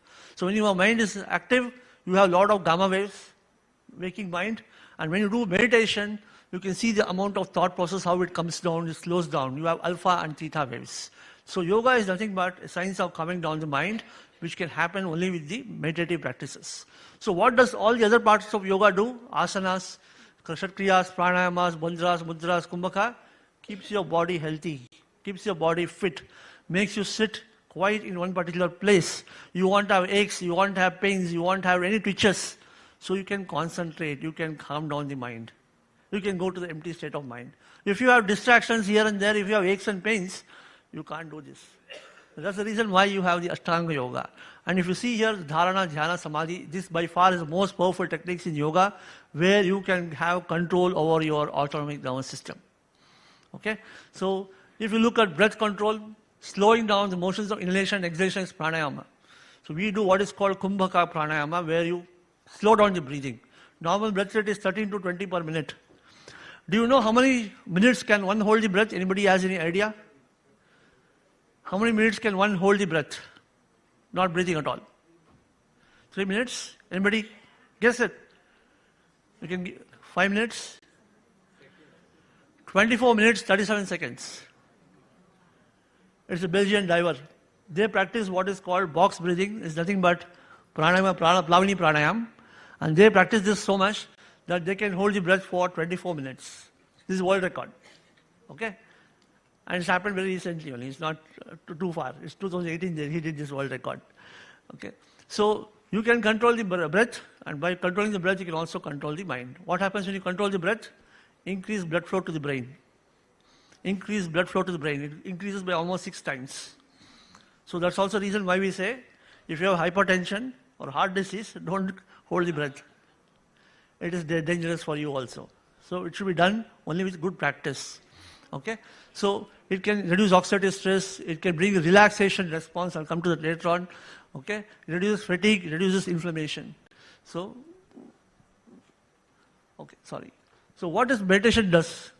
So you look at this particular part of the brain, it's completely lit up. The parietal lobe of your brain is completely lit up. Parietal lobe is the brain, is a thinking brain. All the thoughts, activities, whatever is happening in the parietal lobe. It is already lighted up.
Still happening in the Western region. Okay? So what is meditation? Mind control. calming of the mind, sublimation of neuronal activity. DMN is nothing but default mode network, we call it as. Okay, I'll come to that later on. So focusing, there are two types of meditation. One, you focus on a single thought, any prayer, word, whatever it is, any object, whatever it is, light, whatever it is. And try to see that you erase all other thoughts away from this one. Single thought. So focusing on any one object is focusing kind of meditation. Or other one is called open monitoring meditation. What is open monitoring? Don't do anything.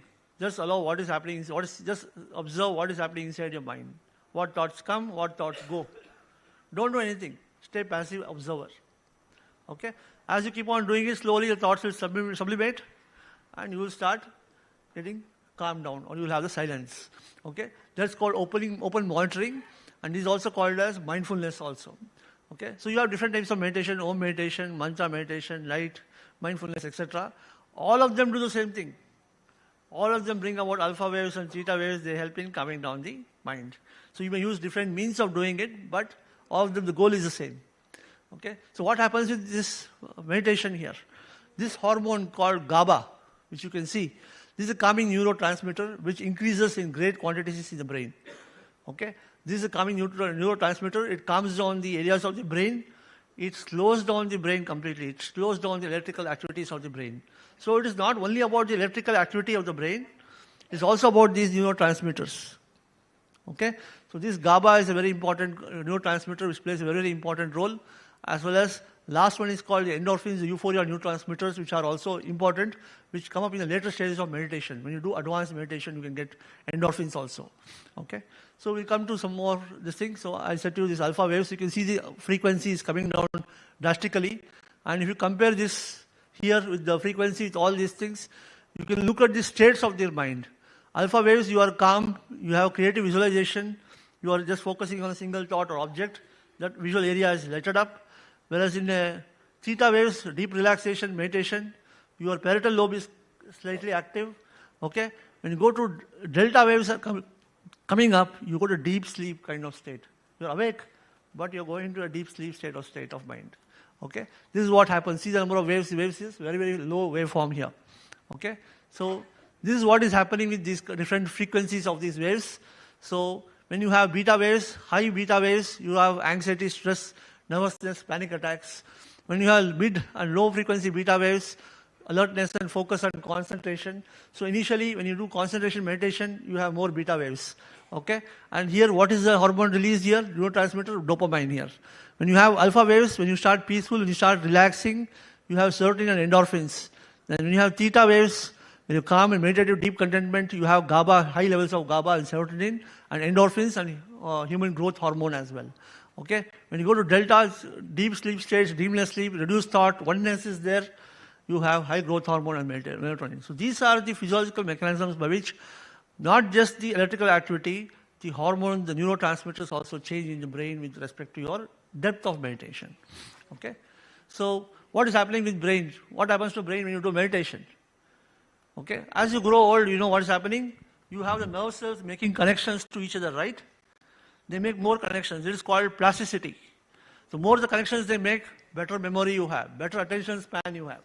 In Alzheimer's disease and dementia patients, the connections are lost. You have forgetfulness, you have short-term memory loss, you have cognitive decline, you don't have proper attention span, you don't have proper memory, you don't have mental speed. Okay? All the cognitive functions are getting lost as you grow old. So what does yoga do here? It connects the brain again, rewires the brain once again. So it's called as neural plasticity. And what happens here in this yoga, by doing yoga, this increased gray matter density. As you grow old, the gray matter density keeps coming down. It gets thinning out. Whereas with yoga, you can preserve the gray matter. Okay? So this is why yoga is very useful in aging population. Okay? So now what happens in meditation? The basic aspects of meditation is, it works on the frontal part of your brain, the frontal lobe. Dorsal-prefrontal cortex and the frontal lobe of the brain. I won't go into details of the centers to confuse you. So what happens here is, this is a regulatory center. The activity in the frontal lobe increases here and it goes to the association area. Okay? And surrounding areas where the thought processes are there, the parietal areas, they get deactivated. Okay? Second thing, there's increase in GABA neurotransmitter. So what is this GABA doing? It's a calming neurotransmitter. So it calms down the nerves. it reduces the firing of these neurons, okay, and decreases stimuli arriving at parietal lobe. So the amount of stimuli arriving at your lobe itself is coming down because of the GABA levels. So it is like subduing the thought process inside the mind.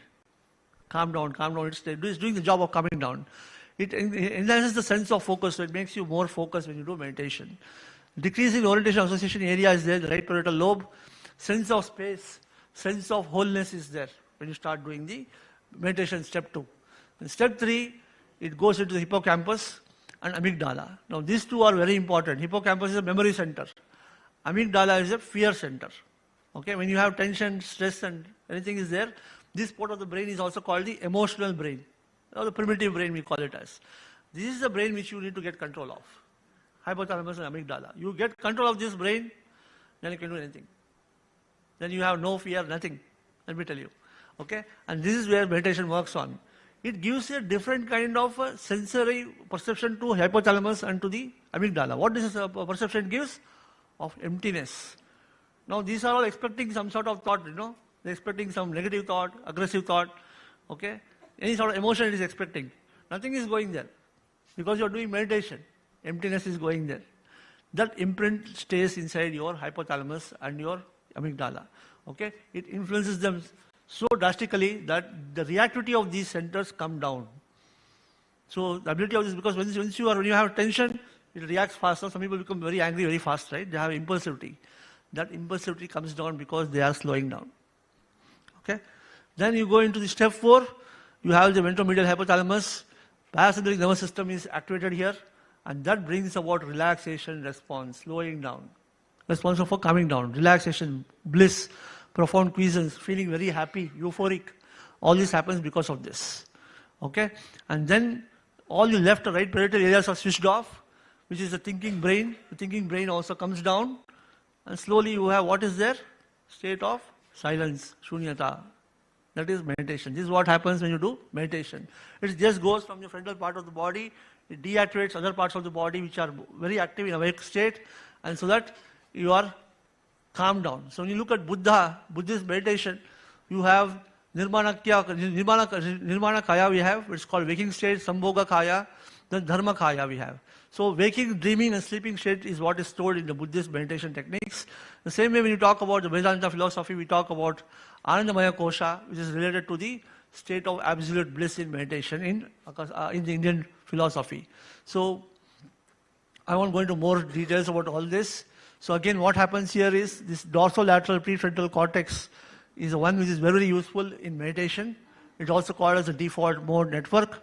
It brings emotional balance. It rewires the emotional brain. Okay, it brings empathy. It brings self-observation, morality. So the previous speaker was talking about how meditation can make you more empathetic, having empathy to the fellow beings around you. This is what happens because of this particular center. Okay. And meta-awareness, awareness of awareness we call this as. When you do open monitoring meditation, your mind is completely aware of it. A very important area of the brain called prefrontal areas, which are called middle prefrontal areas, are more activated when you do this awareness kind of meditation or open monitoring meditation. Okay? So this is exactly what you want to learn in meditation. The blue area is the one which needs to be activated in meditation. What does this blue area do? It can modulate pain. Such an extent, people were talking about Ramakrishna Paramahamsa. So he was a very great avid meditator. So he had throat cancer. I don't know if most of you know about or not. He had a throat cancer. He underwent a throat surgery without anesthesia. Without anesthesia. He just went into trance meditation. He asked the doctor to do the surgery on his throat cancer. Okay? Because of what? He activated his frontal lobe.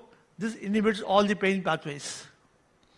Okay? And you look at the red color one there on top. This is the anti-cingulate cortex, the pituitary amygdala, which is activated in the fear centers. These are the stress centers. So all these centers get deactivated, whereas the frontal regulatory centers on top of the frontal brain get activated, and this is responsible for all the effects of your meditation.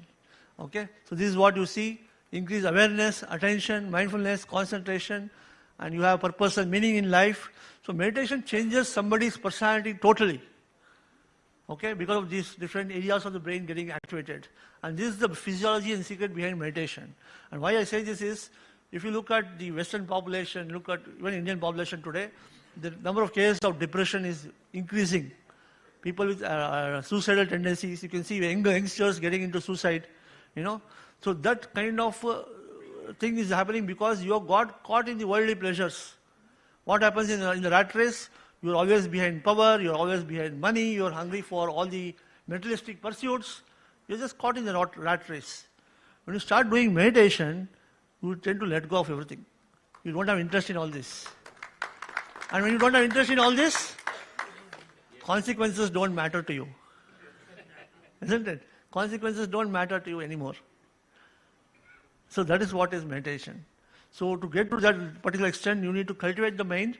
And the way of doing that is by systematic practice of yoga. Okay? Create that mind, create that environment where you can make your mind calm and go ahead blissfully in the path of meditation. So with this, I thank you all for your present hearing. Thank you all.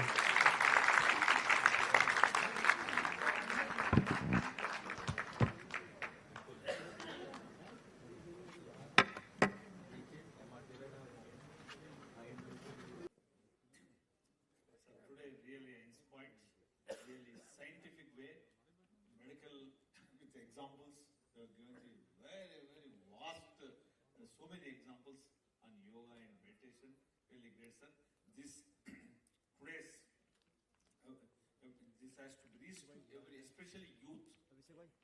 Meditation, yoga is a scientific. That has to reach every person, especially youth. Thank you, sir.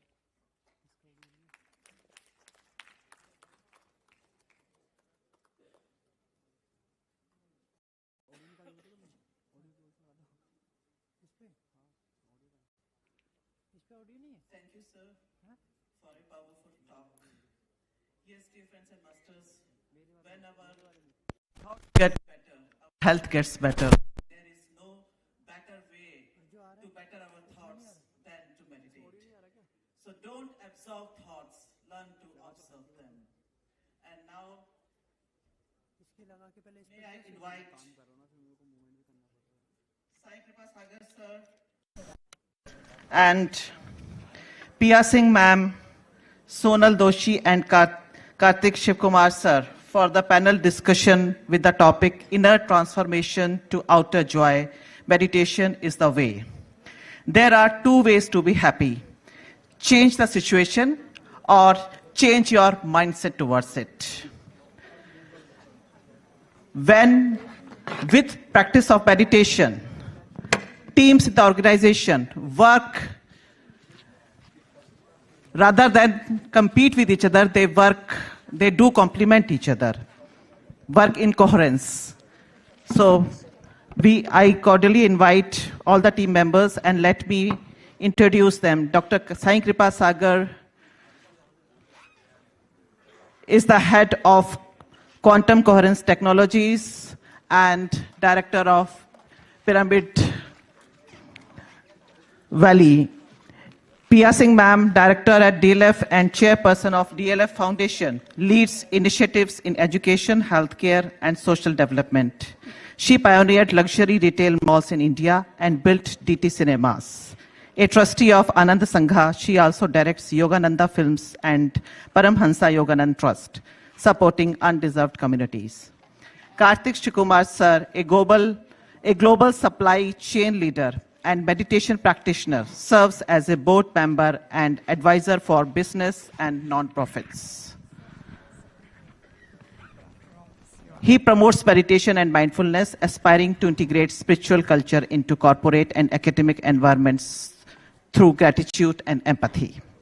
Sonal Ajmera Doshi, originally from Mumbai, now residing in St. Louis, USA, holds a Bachelor's Management Information Systems and Nursing, a Master's in Acute and Critical Care. She is a certified yoga instructor and a strong propagator of meditation. She has been practicing meditation with Bhutasya Quantum Foundation and has been volunteering for several tasks. Over to you, Masters. Thank you. Wonderful. Thank you very much. Good evening. Thank you for being here. till the last segment. So this is the last session of the day. I hope you're enjoying. Just now, we heard a lot about GABA and adrenaline. I know we all started this morning meditation with a lot of GABA. I'm sure some of you are right now having a lot of adrenaline. When will this end? How long will this panel go? Right? So don't worry, we'll make it interesting. It's going to be, we heard a lot of science, we learned the process, we learned great masters share their wisdom, and now we will listen how do we apply all those into our everyday life. That is the most important. And the good thing is we don't have a time limit because of the last program. We can keep on talking, but don't worry, we will give it, but we're so grateful to you, so we will be brief and will be effective. All right? So this track is about holistic excellence. How does meditation promote holistic excellence? And we have a wonderful distinguished panel across diverse fields and both non-profit as well as spiritual foundation. Ms. Pia Singh leads, and then Karthik Shukman more from a corporate world, and Sonal ma'am more from the healthcare field, and I'm also from a corporate world and now also doing a bit of meditation related activities. So when we talk about holistic excellence, it is about excellence, all-round excellence. It's not just about health. I mean, you heard the koshas. It's about the multi-dimensional excellence we talk about. Physical, emotional, mental, spiritual. And that is why some of you have been attending Buddha CEO programs. You know, we talk about those. PQ, emotional intelligence, spiritual quotient, and IQ. Right? So there are different parameters to it. And then personally, for me, though I come from a very bhakti-oriented family, my parents were into Satya Sai organizations, and that is why probably I got the genes of doing service, and here I am doing meditation service. So most of us knew what a calm mind was whenever we do those bhajans and pujas, right? And then we get into education, we get into college, and then get into work. We have the same old problems, issues that we come in. But when I started practicing meditation, I initially started practicing meditation around 92. I was in Noida, I learned transcendental meditation. I was doing that, and then later around 2002 or 2003, that's when I got introduced to Chandra sir, and through him, Dr. G.K. sir. So along with them, we learned meditation, and since then then got introduced to Patriji. So we've been with the PSS movement and Pyramid Valley, as all of you know. So what happened was, as we practiced meditation, I used to practice meditation more importantly to do multitasking. I thought when I'm doing meditation, give me the power to do multitasking. But then, after several years and after reading a lot of science, I came to know multitasking is inefficient. So then I realized, as I did my meditation, it was not really multitasking. Earlier when I was doing multitasking, the next job was always going to happen thinking about it, right? So I was not as efficient. Even now in my classes when I say multitasking is inefficient, then they say, no, how do we manage multiple things, right? But that meditation gave me that focus, allowed me to do things, what I am doing at that particular time, not worrying about what is going to come. And earlier I used to think in every meeting or every decision, what will other people think? What will other people think about the way I am communicating? What will other people think about my idea? Oh my God, this is a silly idea. Why side do you want to place it, right? So I realized in my corporate career, as I continued my practice of meditation, my communication improved. I didn't think about what others were thinking. I was becoming more spontaneous. I was able to give ideas or present ideas without fear of someone rejecting, someone ridiculing it. Right, and that allowed my path. I mean, I was so surprised in some of the meetings when I present an idea. Earlier, I used to think my manager will probably rubbish it, but then a lot of times in those meetings, my seniors used to say, "That's lovely. Let's start it, or let's explore it. At least no one outright rejects it." Right. So that gave me the confidence. So the communication, the courage, the confidence, all this developed because my mind stilled, my mind calmed down without all the chatter saying that this is not right, others will judge you and things like that. So that was my my foundational benefit till now. And now as we go to corporates and talk about meditation, we talk about performance. Because it's about growth, it's about performance, it's not just about liberation, it's not about moksha, though essentially it is. But in our everyday life, it is to improve our everyday performance inside, which is our physical body, performance within our family circles, performance in social initiatives, performance in our career. Right? It's all about improving performance, how we performing well without expectations or without expectation of a particular outcome. We focus on the process. So that's how my personal experience has been. So now we'll turn to the panel to learn about their experience, their personal experience. So first round, we'll probably go ahead with, the first round is more about your personal experience. So let's begin with Sonal ma'am, your experience of meditation and how you are using it in your professional life. Sure. Good evening, dear friends and masters. What a wonderful day. And thank you all for being here this late. And I feel so blessed and fortunate to say good morning to you and good evening to you. So spent entire day full powerhouse. What a wonderful day. Let's have a round of applause for all the masters in the room who's here. Thank you so much. And dear Karthikeyan sir, so blessed that you're here for us. I feel really humbled and privileged to speak in front of you. From the time I knew about you through Chandra sir, was a dream that I wanted to come and meet you in person, because I did a little bit of homework, to know who really you are. So thank you. I feel so honored to be in front of you and share my little story here. Thank you. By birth, I'm a Jain, so I do knew about meditation, which we called it Kausag at that time. Did not learn any science behind meditation. Officially, my first meditation program was in 1992. I did Art of Living in Mumbai. And just like a young teenager, just enjoyed doing it. Did it for a couple of days, and fell off the wagon. But I think the seeds were there somewhere along the line. And moved to United States in 1999. And I felt that I was quite privileged that I was born and brought up in India with such strong spiritual roots, thanks to my all the masters, all the teachers, and my parents. And having the opportunity going to the West, got the platform to expand the wings, and had beautiful experiences.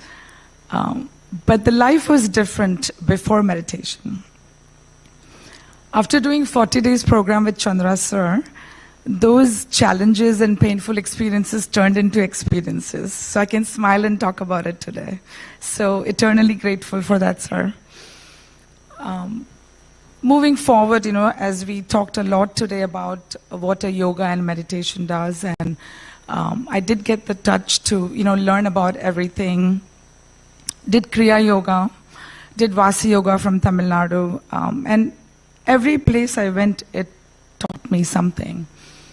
Learned something from everyone. As it says, it's not a destination, right? It's a journey, which is eternal.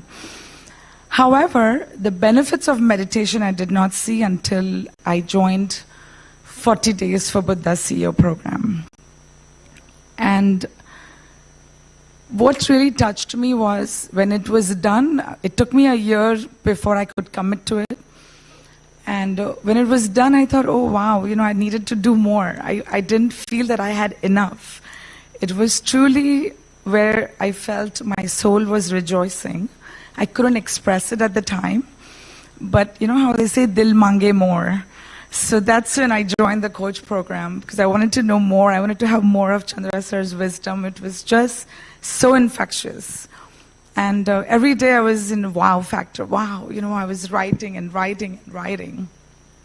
Just like I heard from some of our new coaches, they're also going through this similar journey. So I think you can resonate with me. And 40 days when it happened, you don't realize the subtle changes that it's doing, So the key is doing regular meditation. that's when I started seeing benefits. Going through life, life happens, right? I was living a personality-driven consciousness. And after doing regular meditation, now it's 3 years, thanks to Chandra sir, and the platform that he created, because he knows that everybody knows a lot of things, but how do we go from knowing to doing to being? And the whole program that he has put together with best of East and West. And not only just the program, there's a lot of programs out there, a lot of eminent speakers out there. So what was so different about it? That personal human touch, that compassionate heart wanting to hold your hand throughout the journey.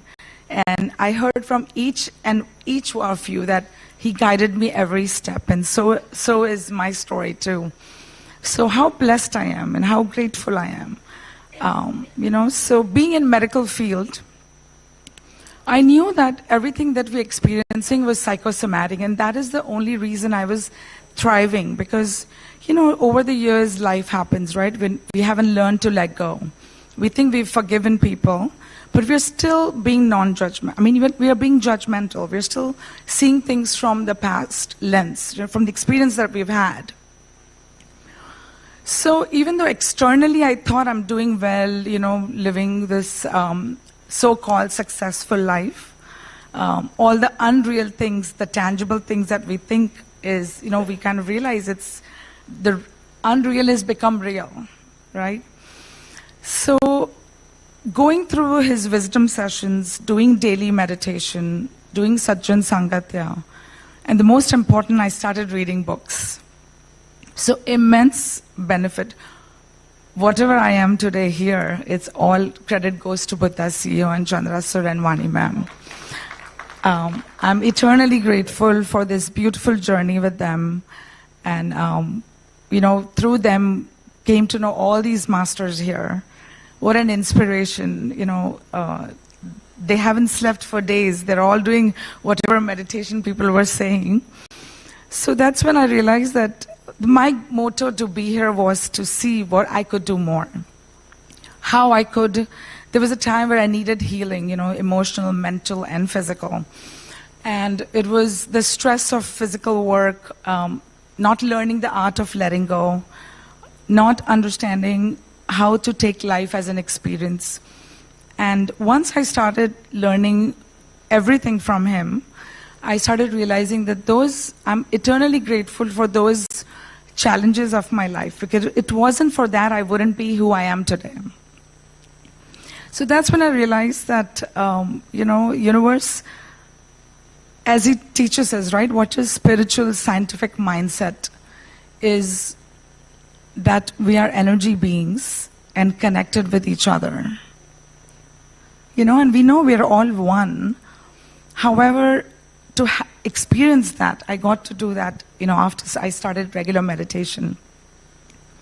Second, that always remember that our thoughts and feelings create a reality, which was a huge turning point. Very clearly I understood that if I want to change the scene around me, I have to change the scene, I have to connect to my internet, and I have to change things here in order for me to change the scene around me. And it took me a long time. That how did I create all this? I didn't do this. It was a lot of blame and claim, and we're living a victim mentality, right? And from that it turned to like, wow, it's me. I'm eternally grateful, So as everybody, had the sentiments that we could go on and on because we all are having this journey. And the last, the fears that we have, I didn't feel empowered to talk to people initially when I finished the program. And that's when I kept pursuing him that, do we have any kind of, training, anything? And that's when, coach program came up and I enrolled. And I realized that what I learned, of course, develop that confidence, that subconscious fears that we have. We don't feel empowered, right? But if you're energy being, because you're only running from your physical mind, once you've learned the technique to connect to your energy mind, then the universe takes it over. And that's what happened to me, that I have that faith that there's energy, the quantum field is always, there's some power, whatever you call it, that Divya Shakti, Paramatma, quantum energy, whatever relates to you, resonates to you, is always there helping you, guiding you, protecting you. And whatever is happening in this moment is the best moment for you. So, being multitasking at the same time, being mindful for every task that I'm doing. So amazing, Grandmaster Patriji's wisdom, where he talks about how meditation and mindfulness are the two wings. So I was so blessed to, expand on this.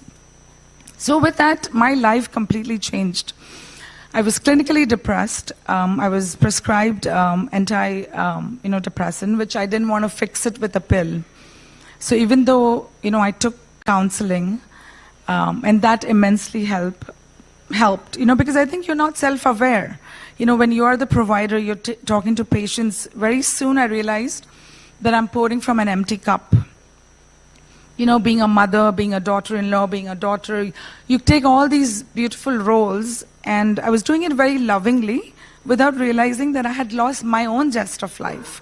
I wasn't waking up to the happiness. Every night I was crying. And for no rhyme or reason. I used to be in dance and art and was youngest of 4 children, so you can imagine, most pampered, really wanting to do everything at every end. And here I am, just living, So when I started doing meditation, I started seeing that growth mindset. I realized that I feel so grounded, so amazing. I started smiling without any reason. Of course, my depression lifted, started waking up to, doing more creative things, taking on more different projects, even at work. My productivity at work increased. And, we do a lot of things because we know we've become a smart human being, that we know what to say intelligently.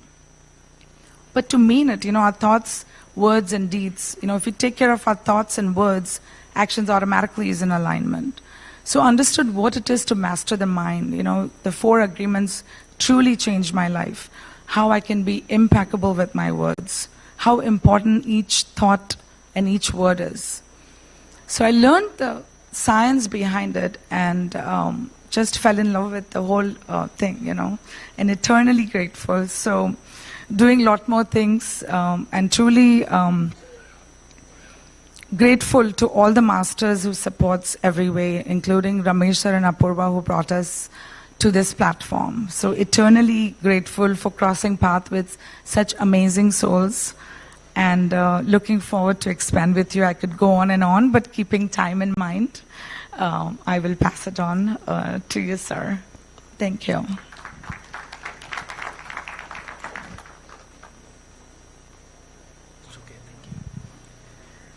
Thank you, Sonalji. Good evening, everybody. I know it's a long day already, so appreciate all your patience, enthusiasm. That's what keeps us all going. Okay. First of all, before I get going, I want to express my deepest gratitude to Brahmashi Patriji, Karthikeyan sir, Chandra sir, Vani ma'am, all the Buddha CEO and PSSM community, your family.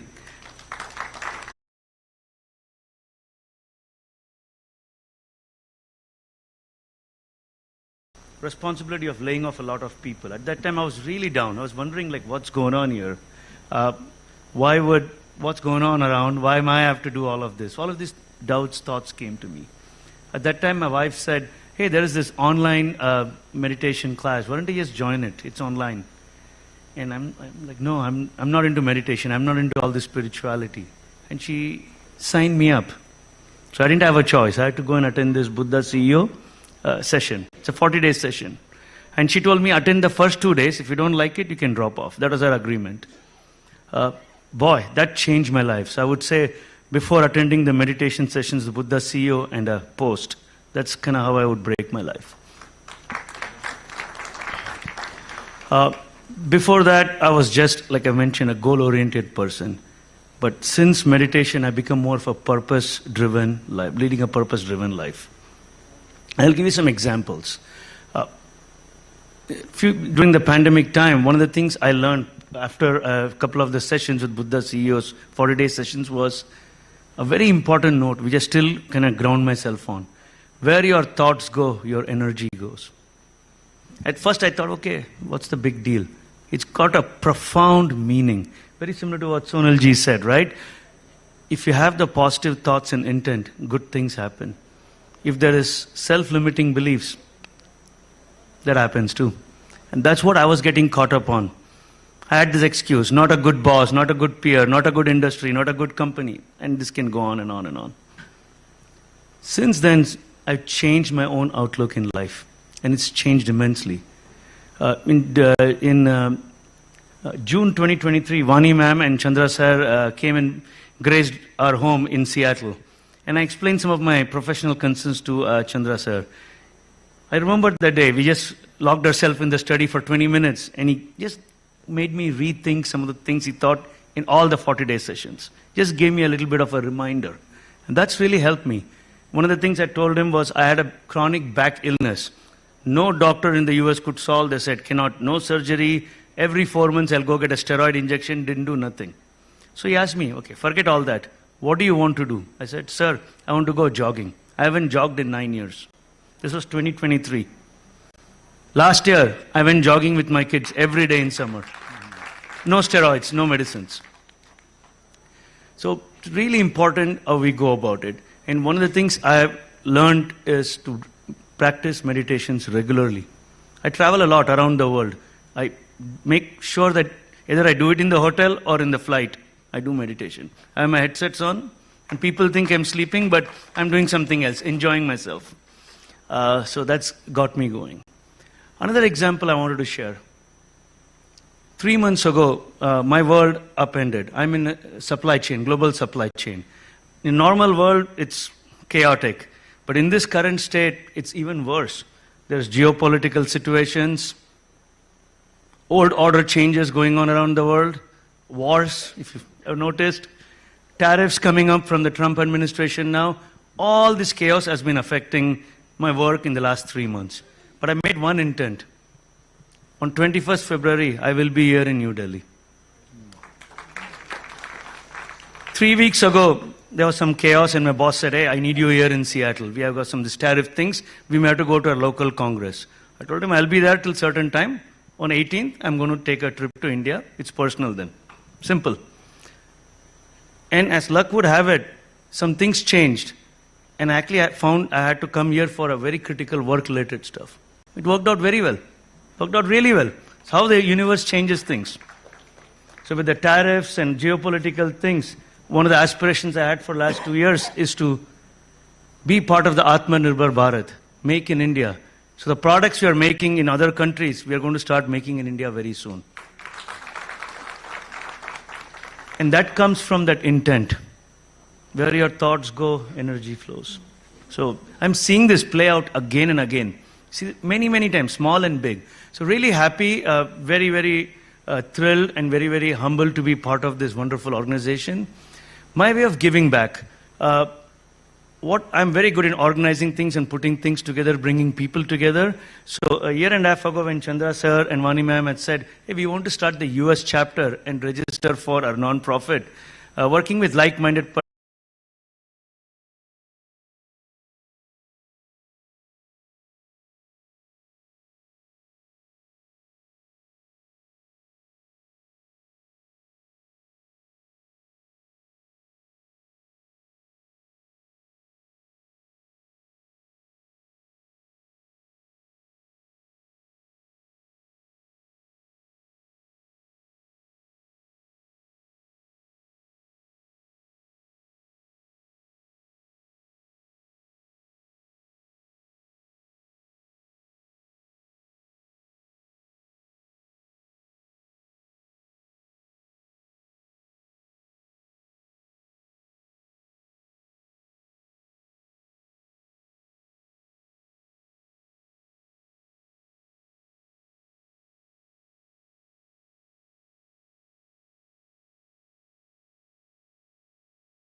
and globally and in India, amongst a lot of other things ma'am does. Now let us hear her experience and wisdom.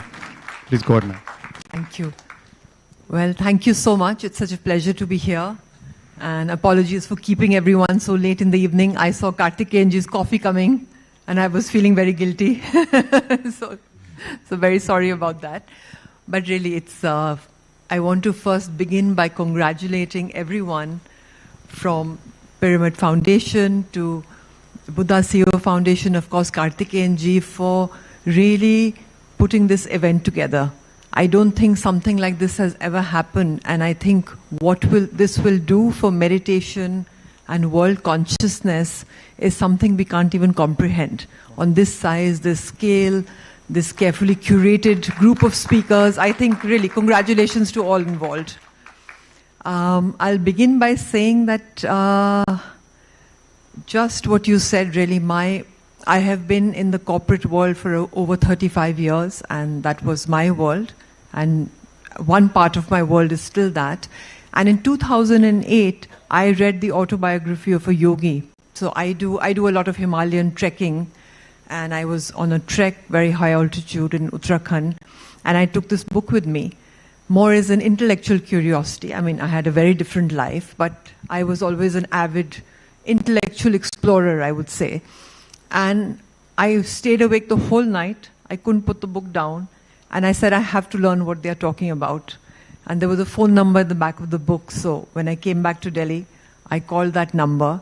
And they said, schedule of meditation classes, and you can come. And over a period of 8-9 months, I learned all the levels of meditation. And I took Kriya Yoga initiation, which is Paramahansa Yogananda's highest technique of meditation, in 2009. And for me, it was really, there was just a birth and a rebirth. So my life today on a physical plane, I am involved in the corporate world, I'm involved in the non-profit world and the spiritual world. And what I would like to say is that I'll begin by something that Paramahansa Yogananda said. He said, by practicing these techniques of yoga, it will give you the ability to stand unshaken amidst the clash of breaking worlds. And that's really what these practices do for us, has done for me, because your circumstances don't change, you change. And it's how you navigate your life, and yoga gives you the techniques to do that. If I can just briefly talk about how this change happens and what that allows. We heard in the earlier talk about the changes on the physical plane. And even deeper changes are really on the inner planes. Paramahansa Yogananda taught that there are 3 levels of consciousness. There's the subconscious, the storehouse of all past memories, karma, emotions, the conscious level, with which I am speaking to you right now, and the superconscious. The superconscious is another word for soul, the divine, God, whatever name by which what we wish to call it. And meditation is, through whichever technique we practice, it is the process of raising energy from the base of the spine to the brain and accessing the superconscious. So we can talk about an expanded state of awareness, we can talk about connecting to God, connecting to soul, leaving our ego behind. And when we are able to do that through good meditation, deeper meditation, we access feelings of peace, love, harmony. We also access the powers of intuition. And that's really the difference between an ordinary person and a genius. So someone like Einstein or other geniuses obviously had the capacity to access their superconscious through however they were able to do it. Maybe they didn't formally practice meditation, but it's the place from where answers come. It's from where genius comes, acts of creativity come. So truth is universal. Truth is not created. It exists. It's our ability to draw it down. And meditation allows us to be in that state where we can access not just feelings of harmony and peace, but solutions to problems, inspiration, creativity, all the answers, all the truth that exists in the universe. Another definition of yoga, a definition of yoga is yoga chitta vritti nirodha. That's how Patanjali's second formsum described yoga. So yoga is the process of neutralizing the vortices of feeling. You know, our whole life, whether we are sitting here or in our work life, we are constantly reacting to outside stimuli. I like this, I don't like this. What yoga does is it allows us to calm that process, and it allows us to act, not react. And that is an enormous benefit that I have experienced in my life, just calming down the reactivity to outside stimuli. Another thing taken from what you were saying is, you know, another sort of Paramahansa Yogananda's breakthrough teachings, which he speaks about in the autobiography of a yogi.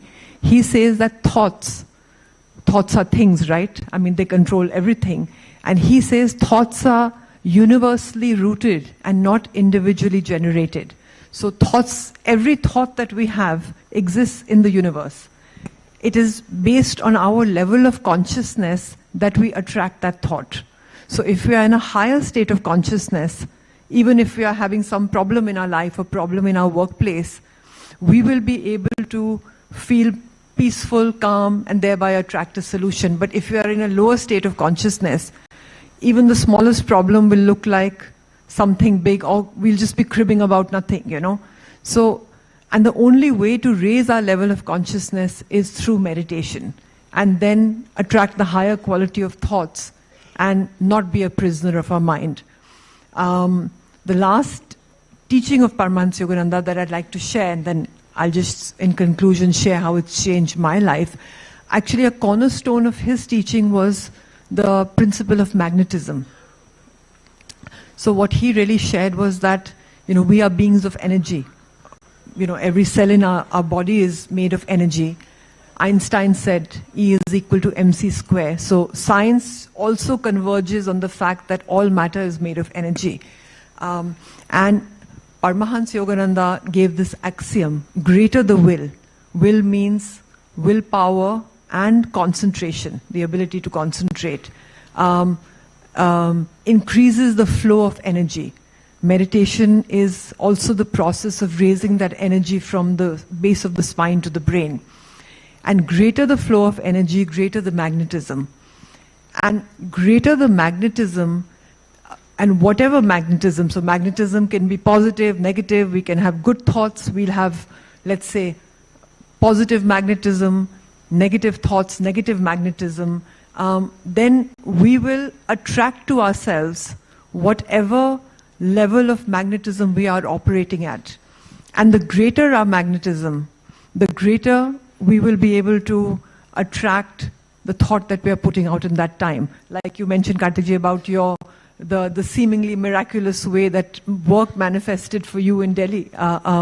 So many things we can't explain are really, you know, explained by this principle. And the deeper the meditation, the more we are in a higher consciousness state of mind, the higher will be our magnetism. It also explains leadership, which is something I'm sure everyone in the corporate world or any other, even if you're a housewife, you have to inspire and lead your children. We all have to deal with. It explains how someone like Mahatma Gandhi, one person, could generate that kind of magnetism where he could inspire a whole nation to, you know, free themselves of British rule. There is also negative magnetism, which explains why someone like Hitler could inspire a whole country to do heinous acts. But the more we can increase our magnetism and do it in let's say, in a positive way, our circumstances will start changing to reflect what we want. All these things that I've talked about, I'm not just speaking to you as intellectual or theoretical principles. I have seen in all my 16 years of practice now doing Kriya Yoga. I practice deeply twice a day. I also teach meditation. I'm deeply involved in the spiritual world in taking forward the teachings. But what I have found, if I could do 3 things well 15 years ago, I can do 20 things 1,000 times better today. So that's the power of these teachings, and I have found that circumstances just manifest around me in many ways that are good for me or that I want, in ways that didn't earlier or I could not at a conscious level make happen. And of course, it improves one's relationships, whether at work. I mean, I can say in my life that, you know, I'm able to have far more harmonious relationships. I'm able to inspire people in my workplace, and I'm able to do it in a way that I'm operating more from my soul level than my ego. And I think that is another thing that meditation does. So I've taken up a lot of your time, but I hope that's helpful. Wonderful, wonderful. Thank you very much, ma'am. I know you can talk a lot more about what you've been telling from Yogananda's wisdom. So definitely we will invite you for one of our master classes. We want you to talk to us more about your practice and experience, right? So great. I think we've heard multiple perspectives on how meditation and yoga helps us in everyday life, right? So one last round, just one question for each one of you, just think about it. So I wanted to talk about one incident, right, where you really felt, wow, thank you, meditation. What would that be? I can make it the most current one. When I came to Delhi from US, I came to Mumbai to see my mother on the 17th morning. So I spent 17th and 18th with her. And I was to take 7:30 p.m. flight to come to Delhi. And so usually for Air India, it was, you know, you have to go 2 hours before. So the plan was to be at the airport at 5:30, and I reached. And I guess, you know, we didn't see that it was now changed from 7:30 to 6:30. So I had a big line because it's international, Air India has all the international travel too. So there's 25 people in front of me, and so the lady said, "Ma'am, you're not going to make it. You have to be there 1 hour before, and you're already late." So I said, "Okay." And so I requested, I said, "Do you mind if I go in front?" And they said, "No, please." So everybody moved without me even thinking anything. I moved. Earlier it was there. I would have been, oh my gosh, you know, and it would be so much stress into that. So I go still here. The inspector says, there's 4 people in front of you, I'll take you in. So here, they made me go inside. When I go, they said, "Sorry, the counters have closed." And I said, "I gotta be there. I have a conference. It'll be great." They're saying, "Okay, let me see what I can do." And I didn't even realize that change has come until that minute. I was so grounded because Chandra sir has inculcated in me that the consciousness knows where you need to be, what you're doing. And wherever I need to be, I will be there. You know, I have great intention. I've taken all the right steps to be there, and I surrender. And that's exactly said, "Ma'am, you're only allowed 15 kilos. I said, "I know," but I said, "I have a Himalaya trip. I have a conference. There is no way I can travel with that much." But so they're like, "My God, the gate is closed. She wants to go now. This overweight bag. How do I make this happen?" And I'm so peacefully standing, and it's all thanks to meditation. And they didn't charge me for any overweight. I was almost, I think, 7 or 8 kilos more. Instead of 15, I think I had 30 kilos or something. So everybody knows, right, where I need to work on. Travel light. But the best part is, with all of that, she also took my check-in bag and, she said, "I'm sorry, can't give you the upgrades, but I'll take this, And I said, wow, this is amazing, So, and they sent a person, they said, "Ma'am will not know which way to go." So came all the way to take me to the gate. So I boarded like 15 minutes before. And I said, wow, this is thanks to meditation. So thank you. Yeah, wonderful. That was magnetism at work, right? But then again, this is a very special case, not applicable to everybody. Yeah, so that happens. Don't make it a habit. Yeah, it's like, don't make it a habit. Yeah, so Karthik ji, yes, go ahead. I did share an earlier example of my dream of actually having factories in India, making things in India. That's happening, so I won't repeat that. But there's one more incident which happened in the last few days, which is more personal. I have a teenage daughter. So those of you who have teenage daughters or had teenage daughters who have grown up, you know some of the challenges at that time. In the last few days, obviously, she's going through her own thinking process and she's independent. She took a test and she didn't do well. So my initial reaction would have been, why didn't you do well, right? Like any Indian father, Indian father, why didn't you do well? What's going on? What can we do different? Tuition, whatever. This time, thanks to meditation, I had this internal feeling like I'm not going to react. I'm just going to respond. I'm going to engage with her and ask what did not work with her. What happened in that test which did not work for her? How can I help her? Ironically, my wife, who's the other way around, the calmer one, actually snapped when I was traveling. So my daughter actually reached out to me yesterday and said, Dad, I want to talk to you. And she actually told, hey, this happened, that happened. I said, don't worry, you can retake the test. So it's actually a little bit of a emotional maturity in me as a father which came up, thanks to meditation. Wonderful, wonderful. Good. My daughters are listening to me, so I hope I am also behaving the same way. All right, so, ma'am, your experience. While you were both speaking, I was desperately trying to think of some particular incident, and I'm not able to think of anything specific, but I can absolutely relate to so many times where in another way I would have reacted strongly in a work situation or say with my own children, and meditation allowed me to snap that thought pattern or that pattern of how to say swinging into a certain inappropriate action at that point in time, and being able to kind of cut that action and stepping back and then reacting with calmness. And but I can it may not be as powerful as your examples, but the only thing that's maybe I've just come back from this trip, so it's there in my mind. And I was on a trip kind of in the footsteps of Paramahansa Yogananda, and I'm in the process of trying to make the autobiography for Yogi into a web series. So with the writer and the producer, I had done this whole trip, of over 10, 12 days.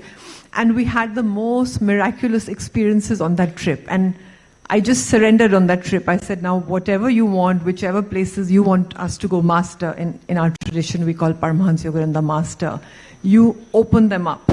And one thing after the other just manifested, which someone had said earlier, no, they won't let you go here, or this house is shut, including going to Kumbh Mela on the 12th.